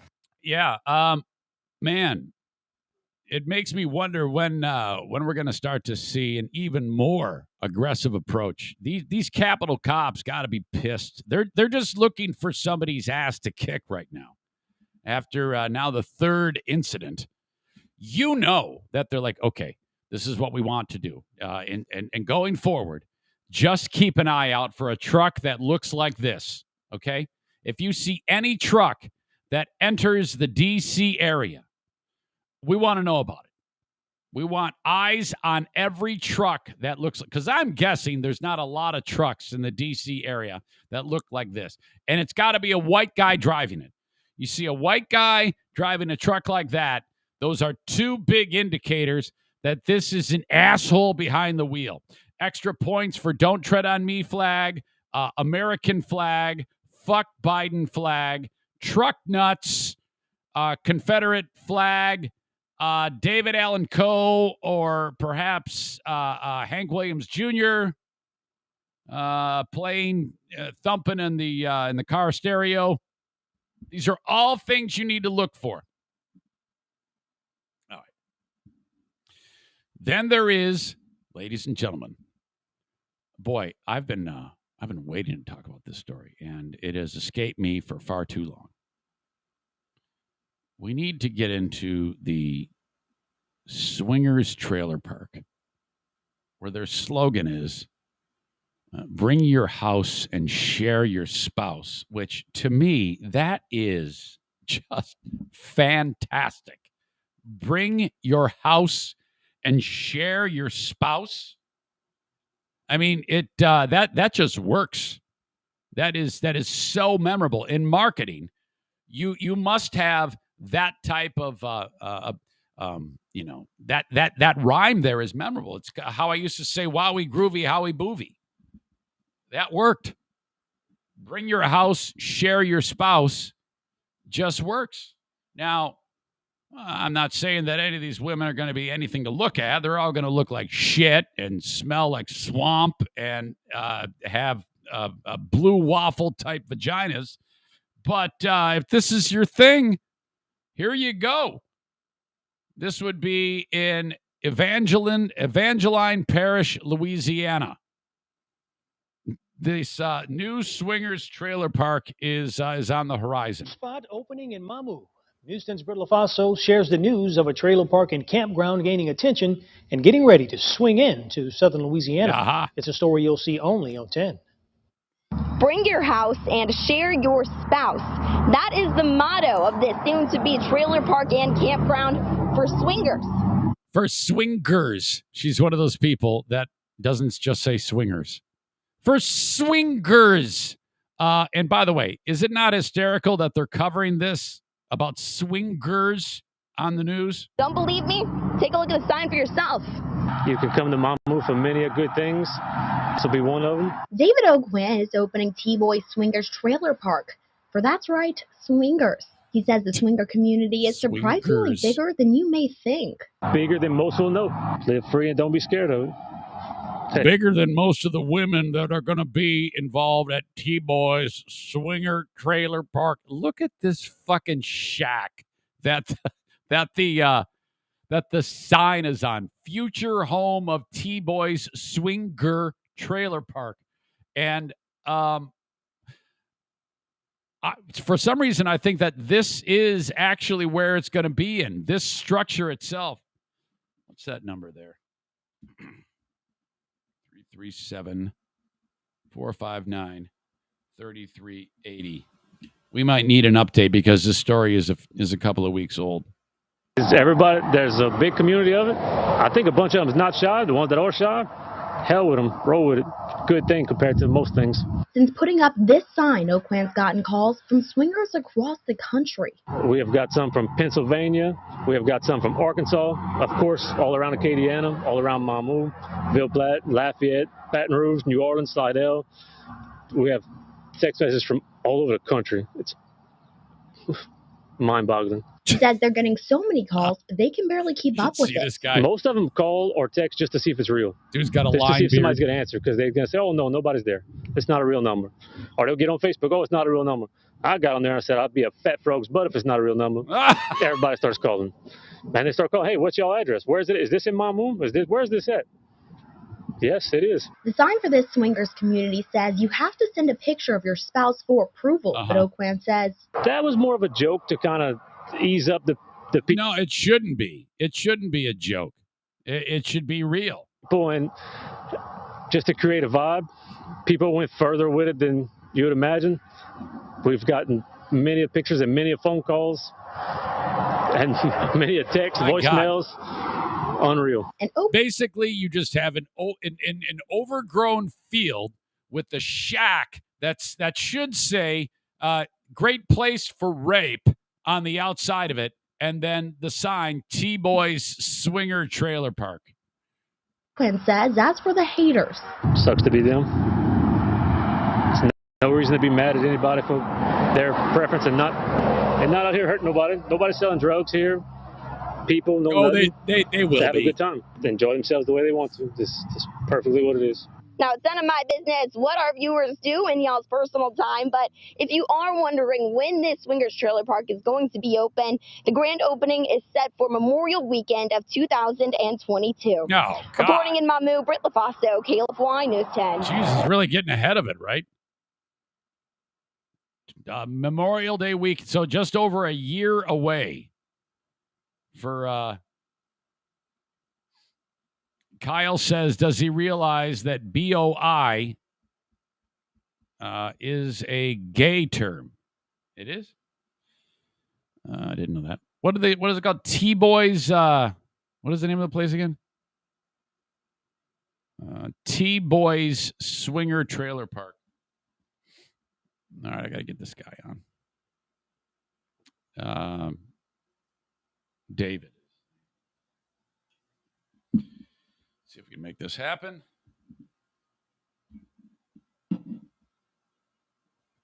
Tim Mayer says, thanks so much. I'm turning it on to listen. You're late. You're late. All right. Let's get a hold of this guy. Okay.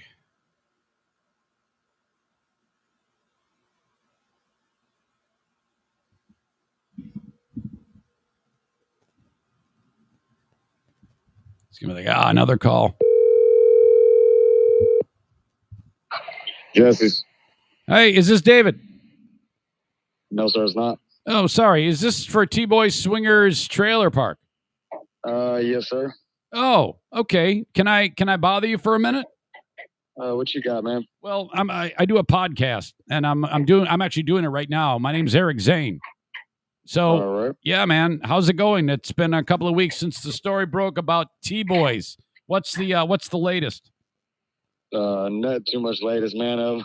We're actually at work right now, trying to get a bunch of stuff done. But I mean, just the same, man. Everything's going good. Just Memorial Day weekend is what we're shooting for, though. Is this a dude who I saw in the KLFY TV news report?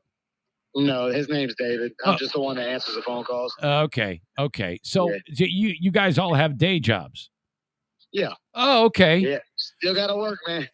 Oh, absolutely. So, yeah, and I definitely understand that. So, will you be part of the launching of T-Boys Swinger Trailer Park?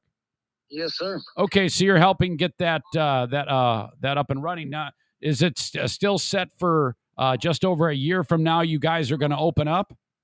Yeah, like I said, around Memorial Day weekend.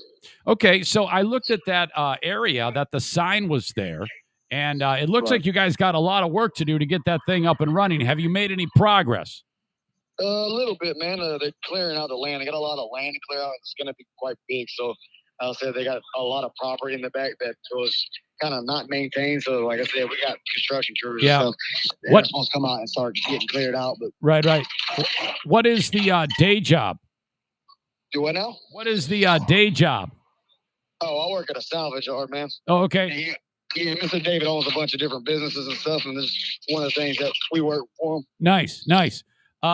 So are you guys like all swingers and you just said, hey, man, let's do this? Or did you just want... No, we all got families and stuff, man. We don't swing, but I mean, we don't, discriminate. That's on them. Well, of course not. That, that's the whole reason. I wouldn't think so. But where did the idea come from? I mean, this is quite a thing. It's a very bold business venture. It comes to them, man. They got some weird ideas, man. Has David done any other weirdo business ventures like this?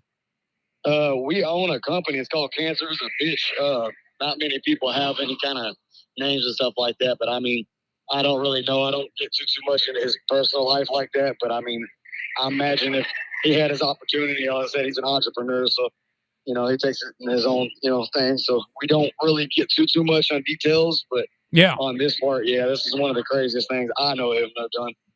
How confident are you that it is going to be a success? Oh, that's 100%. Okay, no doubt.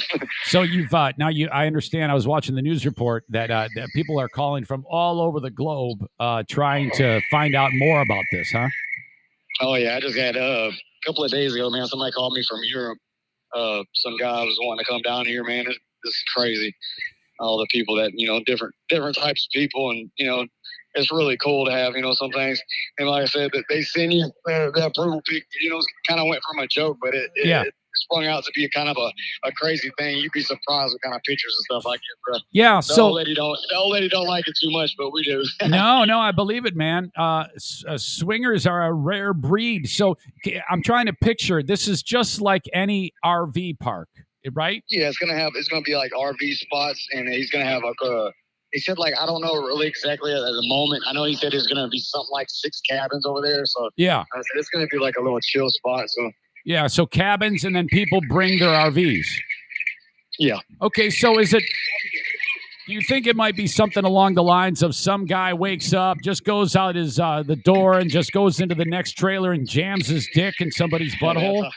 Yeah, well, that part we don't really keep track of too much. That'll be on them. Once they're there, that's on them. Oh, okay. So there's no rules in place yet? No, I mean there wouldn't be any rules. That'd just be like you're in a place. I mean, if it's your spot, I mean, other than acting crazy and running down the road, I don't think butt ass naked nobody like that. Has anybody surprised you that that has said to you, "Hey, I don't know if you know this about me, but I'm going to be renting a spot there"? Now, what was that again? Any of your friends say, "Hey, man, I'm a swinger. I'm going to take advantage of this"? Oh no, I don't know too many swingers, man. I got a couple of them out there, but all right, we don't get acquainted like that. All right, how far are you? Are you in the path of any of these hurricanes? Not at the moment, man. We seem like we're clear out here. We're in Evangeline Parish, so I mean, weather don't really come to us unless it's really needs it. I tell you what, people in Louisiana, a special brand of tough right there. I'll have to say that. Oh, yeah. One of a kind, man. Like I said, it's going to be fun. Do you speak any French?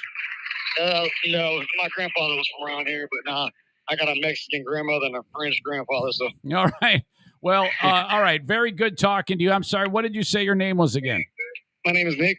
All right, Nick. Well, good luck getting T-Boys up and running. And somebody brought up that the term boy, B-O-I, is a term for is like a homosexual term. Had you heard anything about that? Yeah, a bunch of people asked us about that. The name just kind of like it's the French kind of name. Yeah, that's what I thought. Likes to put their own 2 cents in it. It's just a name he got stuck with. It doesn't really mean anything. Right. A lot of people have been asking me that if different kind of relationships are allowed, but like I said, we don't discriminate. Yeah, it doesn't matter. You guys don't care anyway. Yeah, we don't give a shit. Yeah, I like it. All right, Nick. Well, thanks again, buddy. Thanks for taking the time. Yes, sir. You have a good one. All right, see ya. There you go. That is Nick, who is Dave's right-hand man at T-Boys Swinger Trailer Park. I deliberately waited till well into the interview to bust out can you just bust out of your RV and go into the next one and jam your dick into somebody's asshole? B-O-I is I guess, a French thing, so y'all can shut up. Dean says B-O-I. Eric would know that. Like I said, 70% gay. Well, look, first of all, if I was 70% gay, there is nothing wrong with that, you fucking square-headed homophobe cocksucker, all right? But I'm only 7% gay, so shut the fuck up, you fucking long-armed Neanderthal. There you go. Josh liked the call. Kenny says, great questions. I like that guy. He was good. You know what? He was busy too. He said, he goes, yeah, man, I'm busy, but what do you need? Josh says we can get the Zaniac Swingers group back road trip. That's true. I don't know who they are. But I'm guessing they're plenty of people that I know very well. I am very, very confident that a number of you Zaniacs have put your penises into other Zaniacs' vaginas, buttholes, hands, and mouths. And there's been some hot lesbo action. There might have even been some man-on-man action. I don't know, but I am reasonably sure that has happened. Unbelievable. We'll hear about it on the Lost Zane recordings when the day that I discovered the Zaniacs Swingers group, which, by the way, I have not yet posted the Lost Zane recordings from today. I will get that done sometime in the first part of today. But my God. Yeah. We have Swinger Zaniacs. Kate says, wait, what? She had no idea about this. Yes, that's a true thing. There was a Zaniac Swingers group that would meet periodically in Grand Rapids. That's all I know, is because we discovered there was like a, hey, all, let's get together and bone. I was like, what? Jeez. Crazy, crazy shit. All right. That was kind of like our hillbilly segment. You had the hillbilly threatening to blow up the Library of Congress. You had T-Boys Swingers Trailer Park, bring your house and trade your spouse. How great is that? Incredible. God bless Cameo. And you know what I'm doing today? I am doing a live Cameo to end this podcast. That's exactly right. Who is this for? Somebody just booked me yesterday. Thank you, by the way. Cameo.com/Eric Zane. Okay, dismiss. This is to Ross from Jack. And there's all sorts of like little details. And it's labeled as a roast. So here we go. And it's very simple. It just shows up on my phone. I hit the button right here. And then boom. I can do a top-notch Cameo. And I like doing them live. And maybe even it could be as good as this. Hey, Jim, Vince Neil here. Hey, buddy. Have a Molly Christmas and a happy crew year. And 2020 is a all new beginning. So keep rocking. Hey, buddy. This is Vince Neil.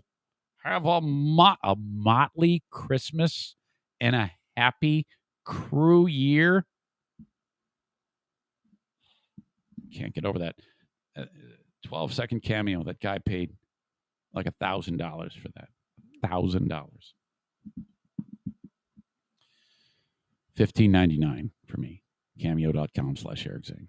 I'll be able to show you in just a handful of minutes how exceptional I am at these. One take, extended, off the top of my head, roast. Flawless victory. Cameo.com/Eric Zane. It's always a good watch, too, if you go and to my spot on Cameo and look at some of the past ones. Because, well, they're fucking great. That's why. And they're funny. And if you don't think so, you're a fucking idiot. And you're going to enjoy that, even just going through it and watching it.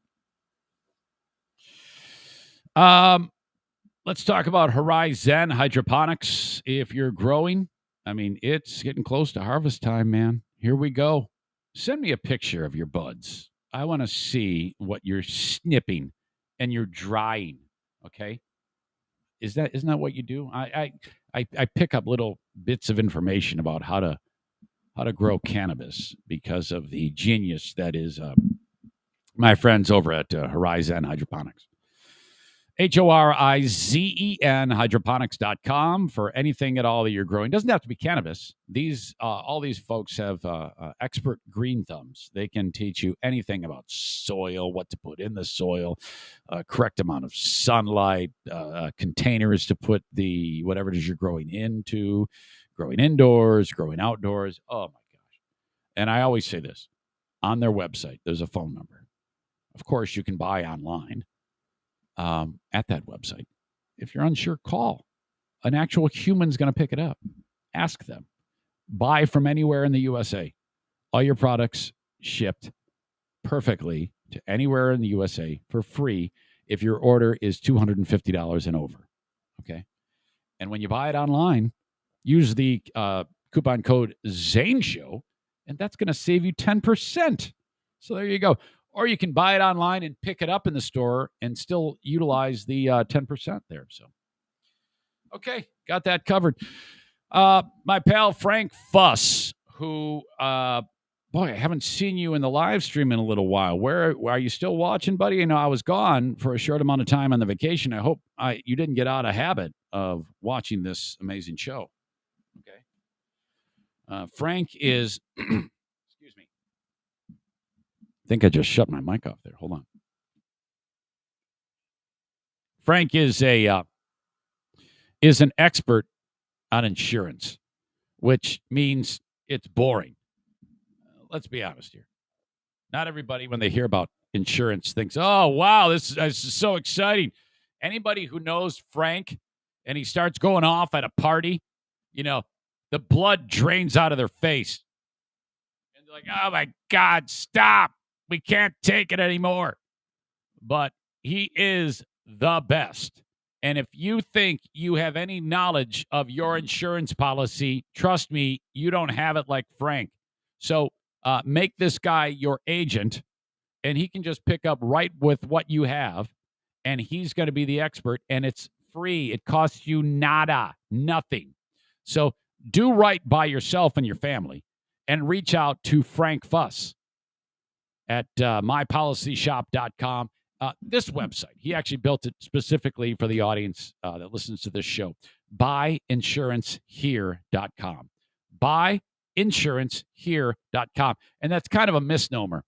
It doesn't really mean, hey, I want you to buy insurance. What it means is if you get it through like the marketplace, or maybe your employer gives you your insurance, you're going to need some advice about either buying the policy from the marketplace or making the right choices with your employer's insurance, or maybe you're about to turn 65 and the Medicare system is in your future. All of these things. Frank takes care of it all. He's a total dork when it comes to insurance. Buyinsurancehere.com. Go there, fill out the form. He'll get the email that you have requested his presence, and he will call you and take care of it. Then you're off and running, man. It's awesome. My Policy Shop Insurance, the way to go from this day forward. I use Frank. I bought my last policy through Frank. He helped me go from a really disaster bronze policy, and then I moved up to a silver HMO, which is a million times better. And, man, he helped me navigate that like a pro. And I did it late in the enrollment period, so he had to really pull out his hair to make it all happen for me. But he did it, okay? Buyinsurancehere.com. A lot of people say to me, Zane, when you talk sponsors, you tend to really, like, go long. And I'm like, well, you know, I do all the sponsors off the top of my head, other than just seeing who I'm talking about. I'm not going to go ahead and just read you a GD script. Have you ever been listening to a podcast and they just read to you about whatever shitty product that they're talking about? That's what happens, like, in radio. Like, this is what I want you to do. In addition to hearing the incredibly riveting Around the Room, pay attention to the ads on my old show that is going down the drain. And pay attention to how they read, okay? All they're doing is reading the frickin' ad. It sounds like shit. Oh, my God. I always do it off the top of my head. It's the only way to do it. Before I get to talking about Back Alley Comedy Club, this person says, Eric, I got news for you. Memorial Day 22 is like 9 months away, brother. Oh, you're right. I was thinking about Labor Day. Yeah, so I guess it's they got 9 months. All right. All right. Kyle says, glad you picked on them before I said something. Oh, yeah, it sucks. And I'm boldly saying it now because it's actually pissing me off how bad it is. You guys, I love you, but holy shit. Would you please go back to prepping a show and quit reading show prep sheets? My God. 4 segments of Around the Room, and then they read Ask Amy. Did you see that thread? They're actually reading Ask Amy questions on the air. What the fuck? I brought you up better than this. Whatever happened to Running with the Bulls?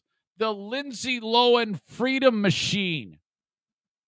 What happened here? Oh, my God. Oh, absolutely painful. Next week, John Heffron and John Reap, 2 Last Comic Standing winners, together on one stage. Howard City Lanes, Spectrum Lanes, Park Theater in Holland, Rockford Lanes, Back Alley Comedy Club in Muskegon. Back Alley Comedy Club is now becoming Full House Comedy. You can get more information at fullhousecomedy.com. Heffron and Reef, all of the shows I mentioned from Tuesday to Saturday are $25. Would you please support Big Dick Donnie and say, look, man, I'm coming to your shows. Don got punched right in the face with the pandemic. He had to shut down the bowling alley. He had to shut down all of his comedy stores. And then Funny Business Comedy, the Yoders, fucked him up, who they would book the acts for him. He paid them to book the acts. They pulled the rug out from under him and said, no way, we're not working with you anymore because you're starting to infringe on Dr. Grins. So, holy shit, that was bad. But he said, screw that. I'm not going down without a fight. So he has been booking shows left and right. In addition to Heffron and Reap next week, you've got Mitch Fatel to kick off September. Eddie Griffin comes to town early September. You've got Ryan O'Flanagan coming. Billy Wayne Davis is awesome. Not to mention Craig Shoemaker, Logan Gunselman, WWE Mick Foley, The Nice Day Tour coming to Rockford Lanes. Joey Williamson, are you hearing this? Mick Foley, what is going on here? About this event. To celebrate the 20-year anniversary of Mick Foley's highly acclaimed best-selling autobiographical novel, Have a Nice Day, A Tale of Blood and Sweat Socks, the one and only hardcore legend is embarking on a limited tour in select cities to share stories in a way that is definitive. He's doing a spoken word tour. This is great. That is Thursday, September 30th at Rockford Lanes. Well done, Don. That's going to be a big show. I love those spoken word shows. That must have just been added. I didn't realize that was coming up. There you go. In order to check this out, please go to fullhousecomedy.com. I think I just got requested for a cameo again. Aha. New request. Nick. Patriot Nick. Sent a request.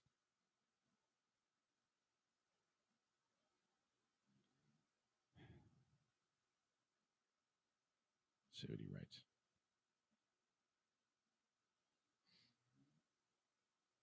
He wants me to do a Jessica impression about, my God, about T-Boy Swinger Park or whatever the hell it is. All right. Well, here's the thing. I've got one in the queue already, so that means I would have to get that one done first. So, all right. Thank you very much for that. Perhaps that is a Patreon thing, because I've got the one that I have to do for this podcast. Well done, Nick. Always fun. So there you go. Jessica will be a Jessica impression. We'll be having on the Patreon bonus podcast. All right. Oh my God. What do you think a lady would look like who agreed to let her 12-year-old daughter date a 24-year-old man and then had no problem with the 24-year-old man getting her pregnant and, well, basically signing off on the whole deal? Wow. What do you think that woman would look like? Well, I am going to show you. You'd expect a mother who agrees to let her 12-year-old daughter date a 24-year-old man and having no problem with the daughter getting pregnant and having a baby to look like this. That's right, ladies and gentlemen. Desiree Castaneda. Wow. Now, if you must see this, if you are listening to the audio podcast, of course, as I try to do every single time I talk about something, put the link in the show notes. She looks upset. She looks angry. I would be too, wondering, oh my God, what have I done with my life? I let my 12-year-old get banged by a 24-year-old. She has been arrested. This is a mugshot and charged with child neglect after her 12-year-old daughter gave birth. Look at this fucking face. And it isn't so much the face. It's look at these eyebrows. It is, I think if I went to any Zaniac lady, shaved her eyebrows, and then grabbed a Sharpie and drew them in, it would look better than what I see here. Wow. That is a new level of fucked up. You can even see some of the old existing eyebrow.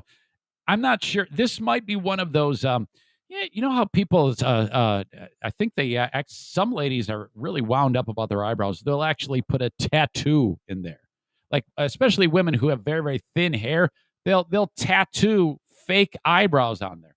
And they always look like shit. There isn't one woman who has tattooed eyebrows that you look at it and say, wow, looks like somebody Sharpied your eyebrows. Oh, my God. Yeah, it's really a disaster. And the thing is, it's a big industry. My nephew is getting married very, very soon. And I was just having a conversation with his future spouse. And it was at my mother's memorial. And so I'm talking to her, and I'm kind of getting to know her. And then right away, I'm like, oh, no. I go, so with that, tell me, what do you do for a living? She goes, oh, I'm a business owner. I go, really? Yeah. She goes, yeah, I started a business up during just before the pandemic, but it's going great. I go, oh, great. What is it? And she does this. That's what she does. And I'm like, what the fuck? I was this close to saying, what is wrong with people who pay you to do this? Oh, my God. What a look. So, yeah, here's the long and the short of this one. Mom here was arrested in Oklahoma. According to the police, the investigation revealed that mom and the family members signed off on the relationship between 24-year-old Juan Miranda Jara and the girl. Juan admitted to the cops that he'd been in a relationship with her since she had just turned 11. Oh, fuck. The family allowed the relationship to happen. There are photos. Okay, they're so stupid. Desiree was posting photos of her 12-year-old child at the family baby shower of the 12-year-old and Juan. Juan sitting next to this child as the child's opening up, gifts. Oh. Everybody knew that this delivery was about to happen, and the police were well aware, and they kept tabs as to when they would all be together. So, of course, that happened to be when the kid was in labor. Boy, I would think that a 12-year-old giving birth, that would be a great risk for the child because, she's not an adult, and, that I don't think the body is completely prepared for something as traumatic as childbirth. Holy shit. But the kid did have the child. The cops were there as the baby was flying out of the child. Juan was arrested and charged with first-degree rape. You guys want to get a look at Juan here? There he is. Ugh. By the way, Jackie is listening to this. This is a perfect time to bring this up. Lately, my beloved daughter has been calling out her mother and me about her relationship when she was 15 years old with Ernie, a.k.a. Barney. And she's like, what the fuck were you doing? Why did you even let that happen? And I was like, to be honest, it didn't seem like that big of a deal. And besides, you got to understand, 15-year-old Jackie is like a 25-year-old adult, except crazier. Okay?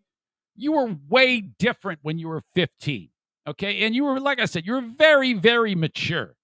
And, well, I mean, it was either that or you're going to lose your mind and go running in the street like a crazy person.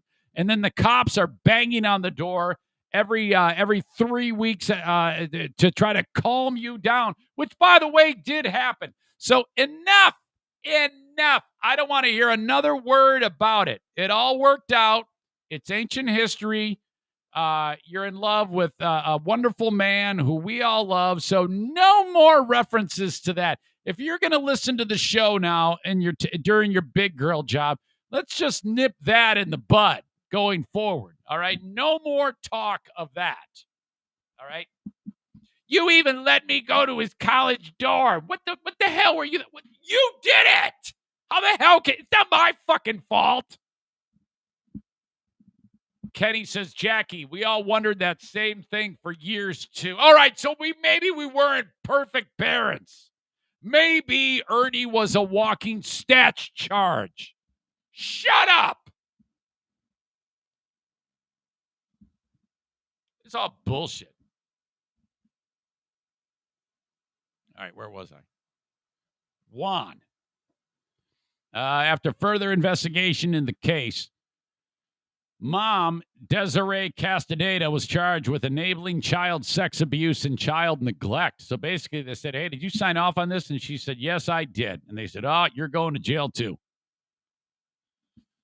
No surprise, the girl's father is in prison serving a 12-year sentence for first-degree rape, unrelated to the case. Wow. This is all sorts of fucked up right here. So, baby born to a 12-year-old. Jesus. All right. All things being equal here. Let's just do a little math. Mom is 12. If the baby, let's say the baby's a girl. I don't even know. Maybe it might have said it. I might have read it, but I don't remember. Let's just say in 18 years, if that baby becomes a parent, that means that this 12-year-old will be a grandma at 30. And she could very possibly be a great-grandmother at 48 if that offspring has a child at 18. Throw in a couple more that give birth at 12. She could be a great-great-grandmother at 60. And another one gives birth at 12. She could be a great-great-great-great-grandmother at 72 years old. Now, that would be a hell of a family photo. All those generations, it would be in like the Guinness Book of World Records next to the two fat guys on motorbikes. I mean, we got to look silver lining on this. There's a potential for a some type of record here. 12 years old. Incredible.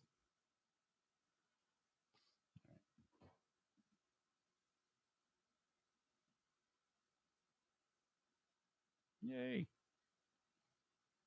wonder if Jackie can take a call at work. See if we can get a Princess of the Forest. Huh? I wonder if she'll get in trouble. Then we're going to wrap this up. Be thinking of your asshole today. I think I know.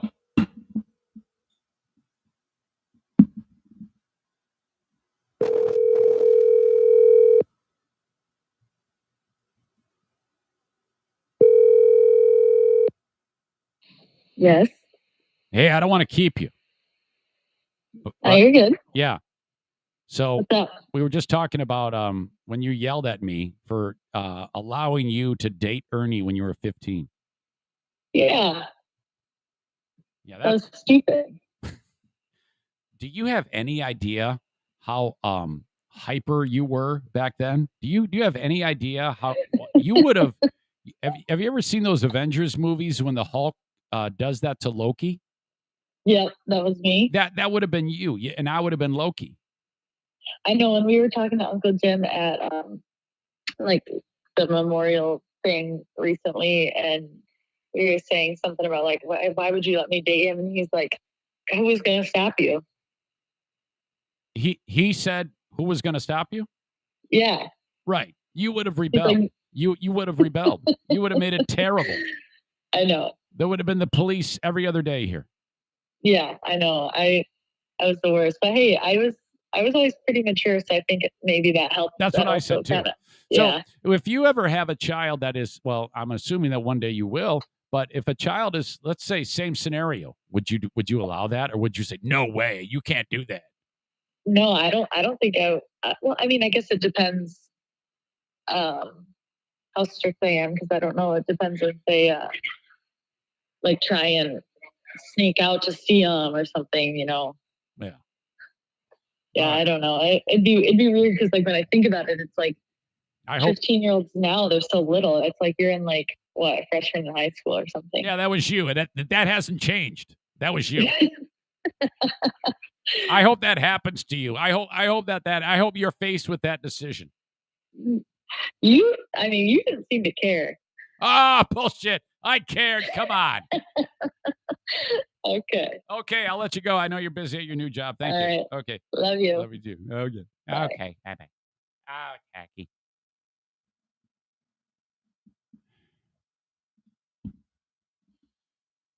Unbelievable. All right, be thinking about the asshole today.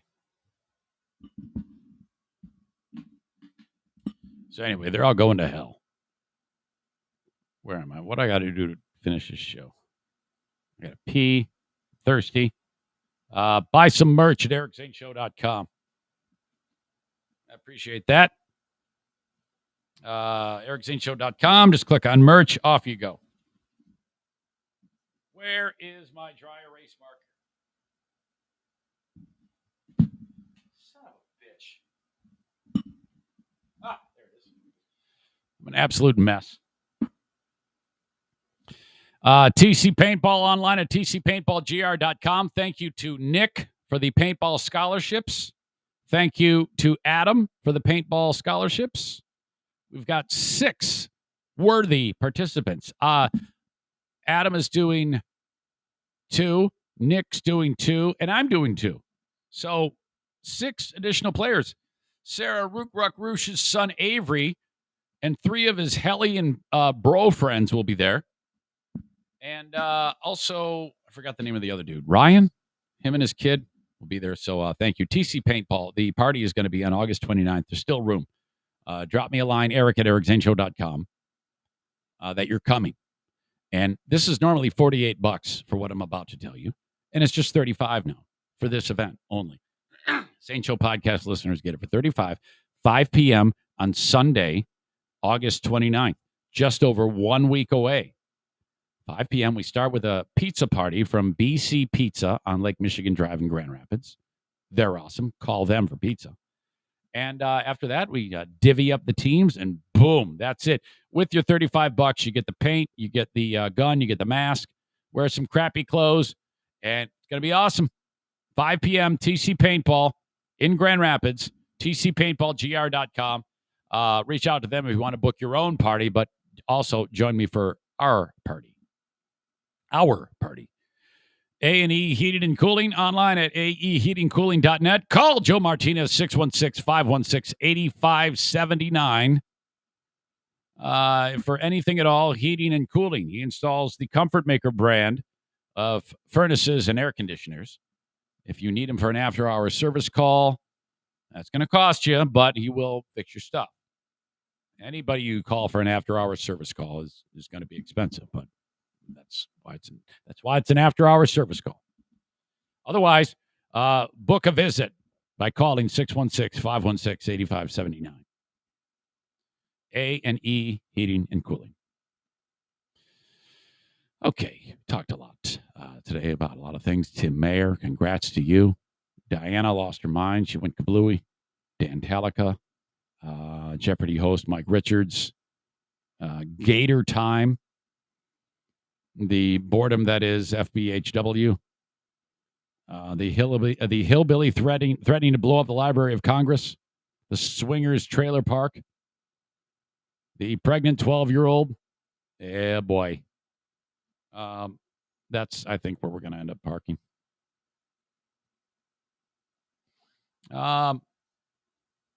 Terry said he might donate a couple too. Paintball scholarships. That would be sweet. Hey, the more the merrier. That's a great way to do this. You can help out Rick, and that's helping on me. So if you ever feel the need to send somebody to paintball school with a paintball scholarship, you just let me know. And then you pay Rick, and then whoever's getting the scholarship goes. Sharpie Mom. That is your asshole of the day. Brought to you by TC Paintball and JM Synthetics. Very nice. Not really. That's pretty terrible. Let us get into this live cameo. And then that's going to do it for the show. By the way, John and Jennison, he reached out to me about something on the Patreon. John is, I don't want to say difficult. He really marches to the beat of his own drummer. And he is not shy about telling me that I suck. I mean, he's a critic. I mean, he's like a pal, and he's not even willing to give me anything more than 3 stars for this podcast. Imagine that. I've been to his house, okay? And he won't even give me anything more than 3 stars on the Apple Podcast review of the show. Okay? He takes the time to leave a comment on yesterday's podcast to write, I want you to know I crush the 15-second fast forward button every time you sing karaoke on the Patreon. Can you believe that? The nerve, not listening to the karaoke sessions. Yesterday, I crushed better than the original, Born to Be Wild. So good. So awesome. And yet he's like, yeah, I want you to know that I hate that. And I'm like, so I gave him the old, to each his own. By the way, he is a recipient of a Patreon scholarship. He doesn't even pay for it. He got a full year for free from Jacob Bennett. And here he is reaching out to me directly, telling me I suck at karaoke. My God. Cameo.com/Eric Zane. To Ross from Jack. Cameo asks, what are their pronouns? Ross is a he, him. Jack is a he, him. I don't care about any of that. Okay. Let me just read this first.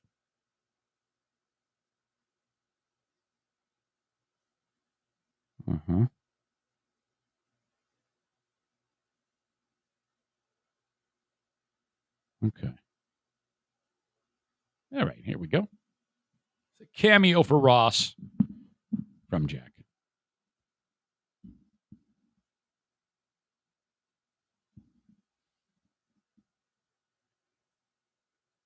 Ross! It's your birthday, buddy. Happy birthday to you, and I hope you are enjoying it. I think you know who I am because your old pal Jack here says that you used to listen to me on Free Beer and Hot Wings. You know, when it says here, what Ross loves most about me. You would love those drives to high school when I, Eric, would lose trivia. And you especially liked my political attack ad back in the day. That was a high point of the show, no doubt. Well, so you obviously do know. Well, it's your birthday. Here you are. And if you were driving to school at about that age, I would guess you're in your 30s. So, you know, shit's probably starting to fall apart on you. No doubt getting fatter by the day, probably some bad habits. No doubt you've cheated on your significant other, some shit like that. Either that or you have no significant other. I would guess that that's probably more likely because you have a friend in Jack who seems like kind of a putz as well. Jack said, this is exactly what he wrote. Please tell Ross I'm older than him. So you know what that is, Ross? That's a dumb fuck inside joke from Jack. So I don't know. He wanted me to express that to you. Who gives a shit? He also wanted me to point out David Gilmour, I'm guessing that's the David Gilmour from Pink Floyd fame, thinks he, as in you, lacks jungle work, comma, non-falsehood. What the fuck is happening there? I have no idea what any of that is, and it's all stupid. I think this needs to be more of a roast of Jack for giving me a big pile of bullshit, nothing to work with when it comes with roasting Ross. You know what I can work with? The fact that your name is Ross. What a stupid fucking name. Ross. Oh, my God. It sounds like you've got two big dicks in your mouth with a name like that. Holy shit. It says you're a tattoo artist. Hi, I'm Ross. Would you like me to put your tattoo on?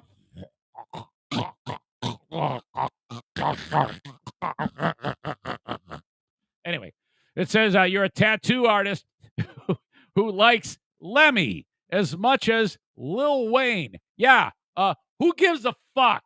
Again, more of a problem of Jack giving me the most worthless pile of information about Ross, the gay dick-sucking tattoo artist. Happy fucking birthday. Go fuck yourself. It's your birthday, buddy. There you go. That's how we roll. That's how you do a cameo. Oh, my God.